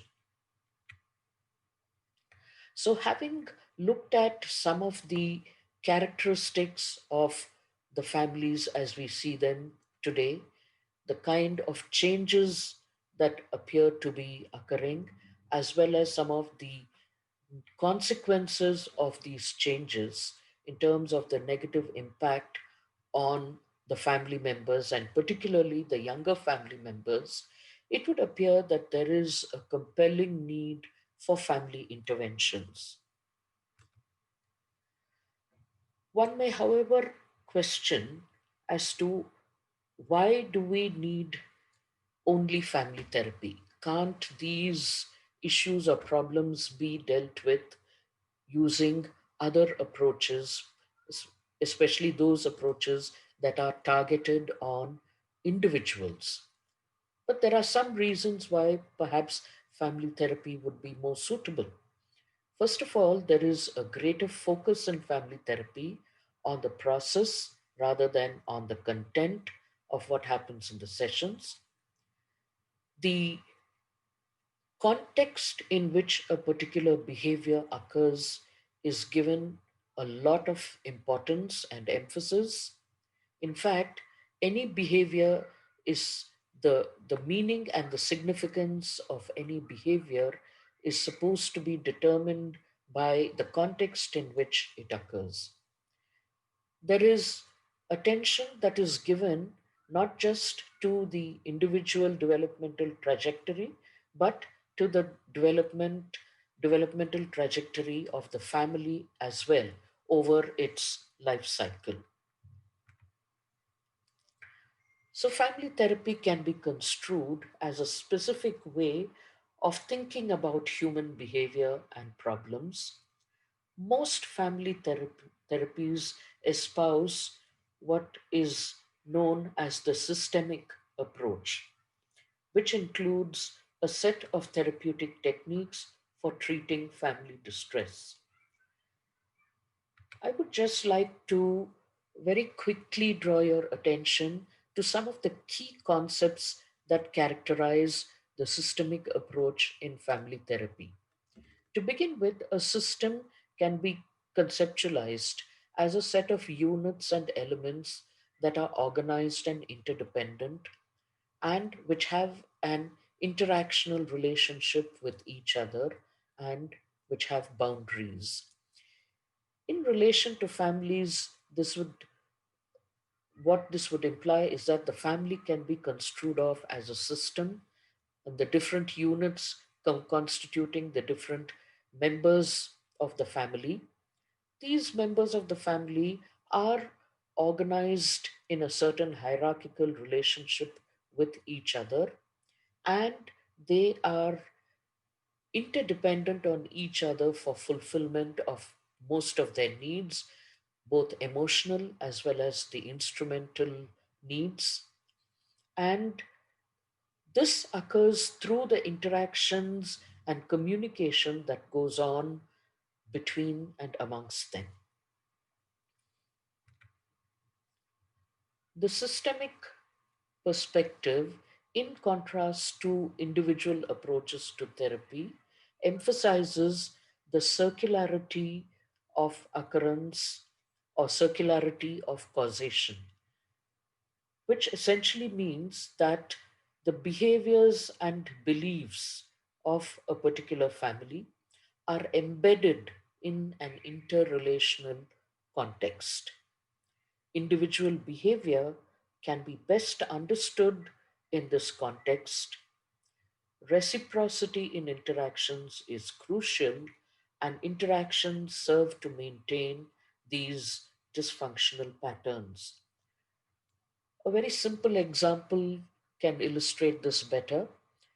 For instance, if a father is perceived as being very harsh in his disciplining of a child in the family, this would evoke perhaps an overprotective response from the mother.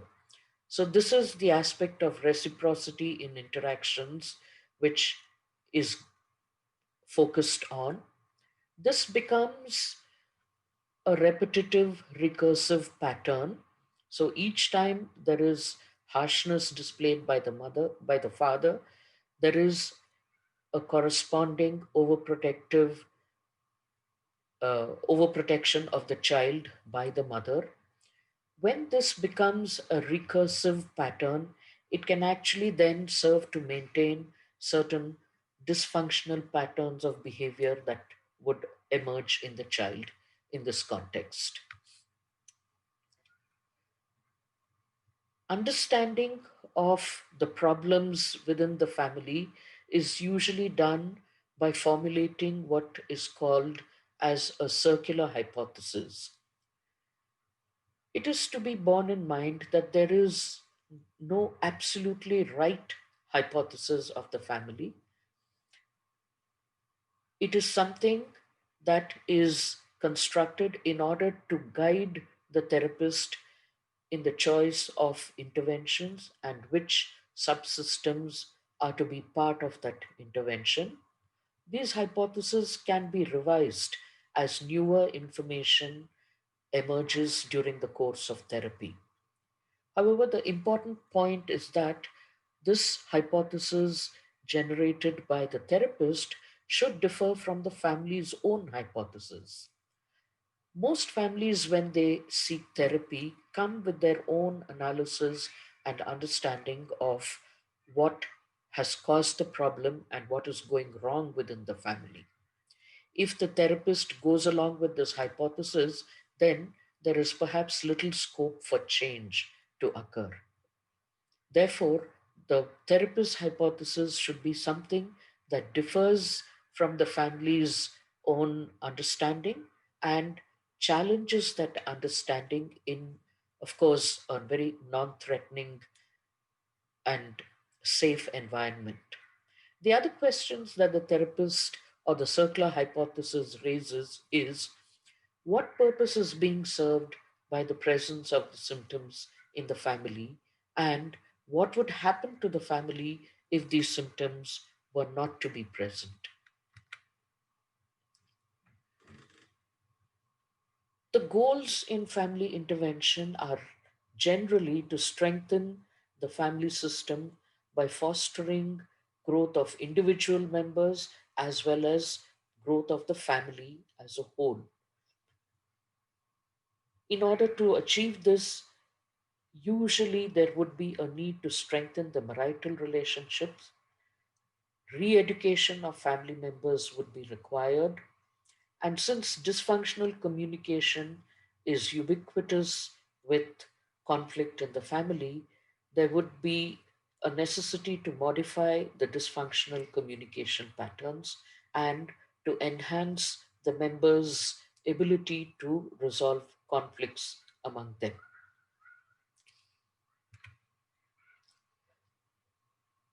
In terms of the short-term goals, in family therapy, the effort is usually to shift the focus away from the individual who has been brought as the identified patient and instead to get the family to focus on the characteristics of their relationships which perhaps appear to be maintaining the problem behaviors in the individual, to develop a strong therapeutic alliance with all members of the family, which is often a challenging task for the therapist, given the fact that there is a very human tendency to align with one or the other of the family members based on certain similarities of age or gender or the stage of the particular family life cycle that the therapist is in.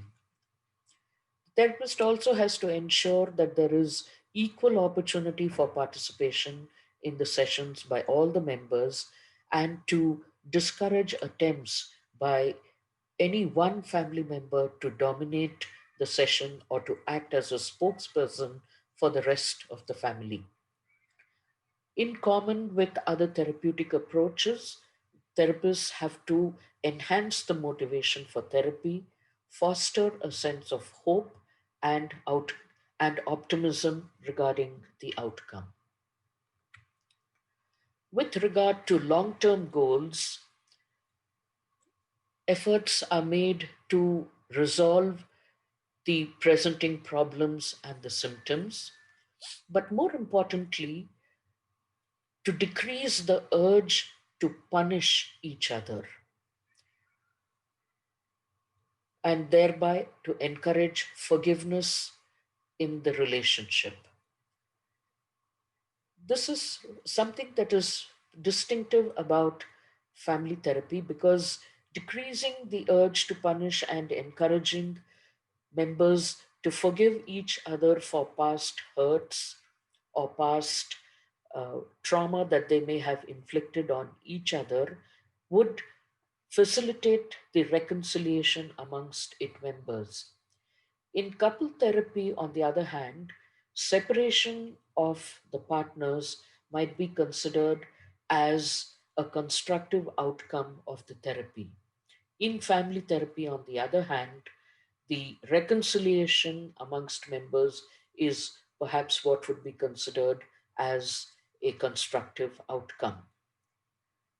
It must also be remembered that the mere absence of conflict does not indicate that family members have become close to each other. In order to do that, the therapist still has to work on helping family members develop a sense of being supportive, caring, and developing a more intimate relationship amongst them.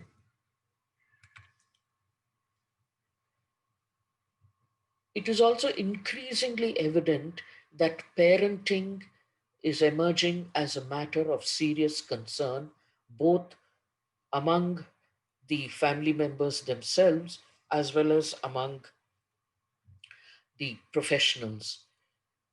And therefore, it perhaps needs to become an important aspect of the public health agenda for mental health.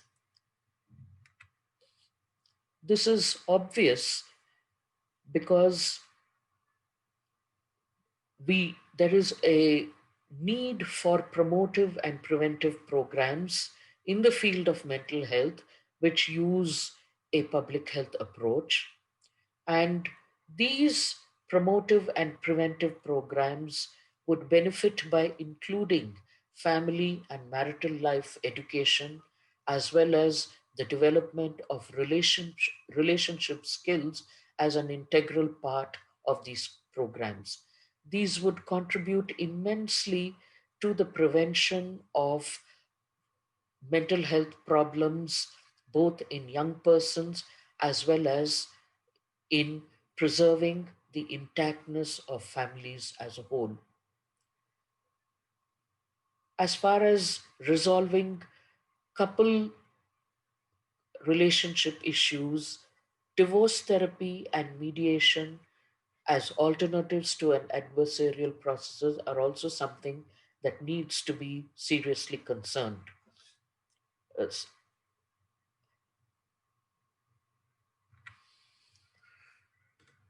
In conclusion, I would like to end by highlighting the fact that family therapy is not just about resolving problematic relationships and reducing conflicts on the family within the family.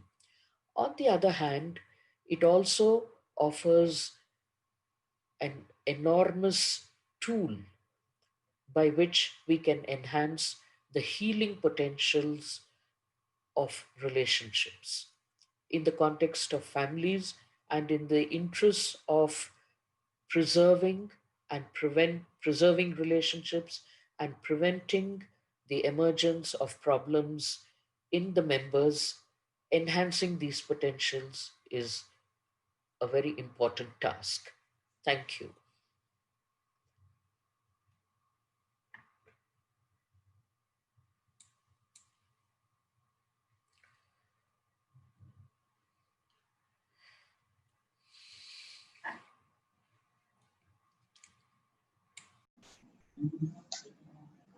Thank you very much, Dr. Ahalya, for your flawless, candid presentation.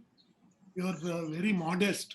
You have represented through pebbles as if you have picked up from the side of the area of psychotherapy, which is like an ocean. But to me, it looked like pure pearls throughout. Over to co-chairperson.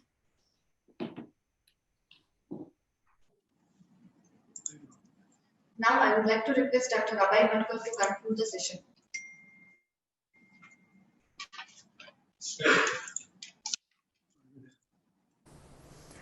Thank you, madam.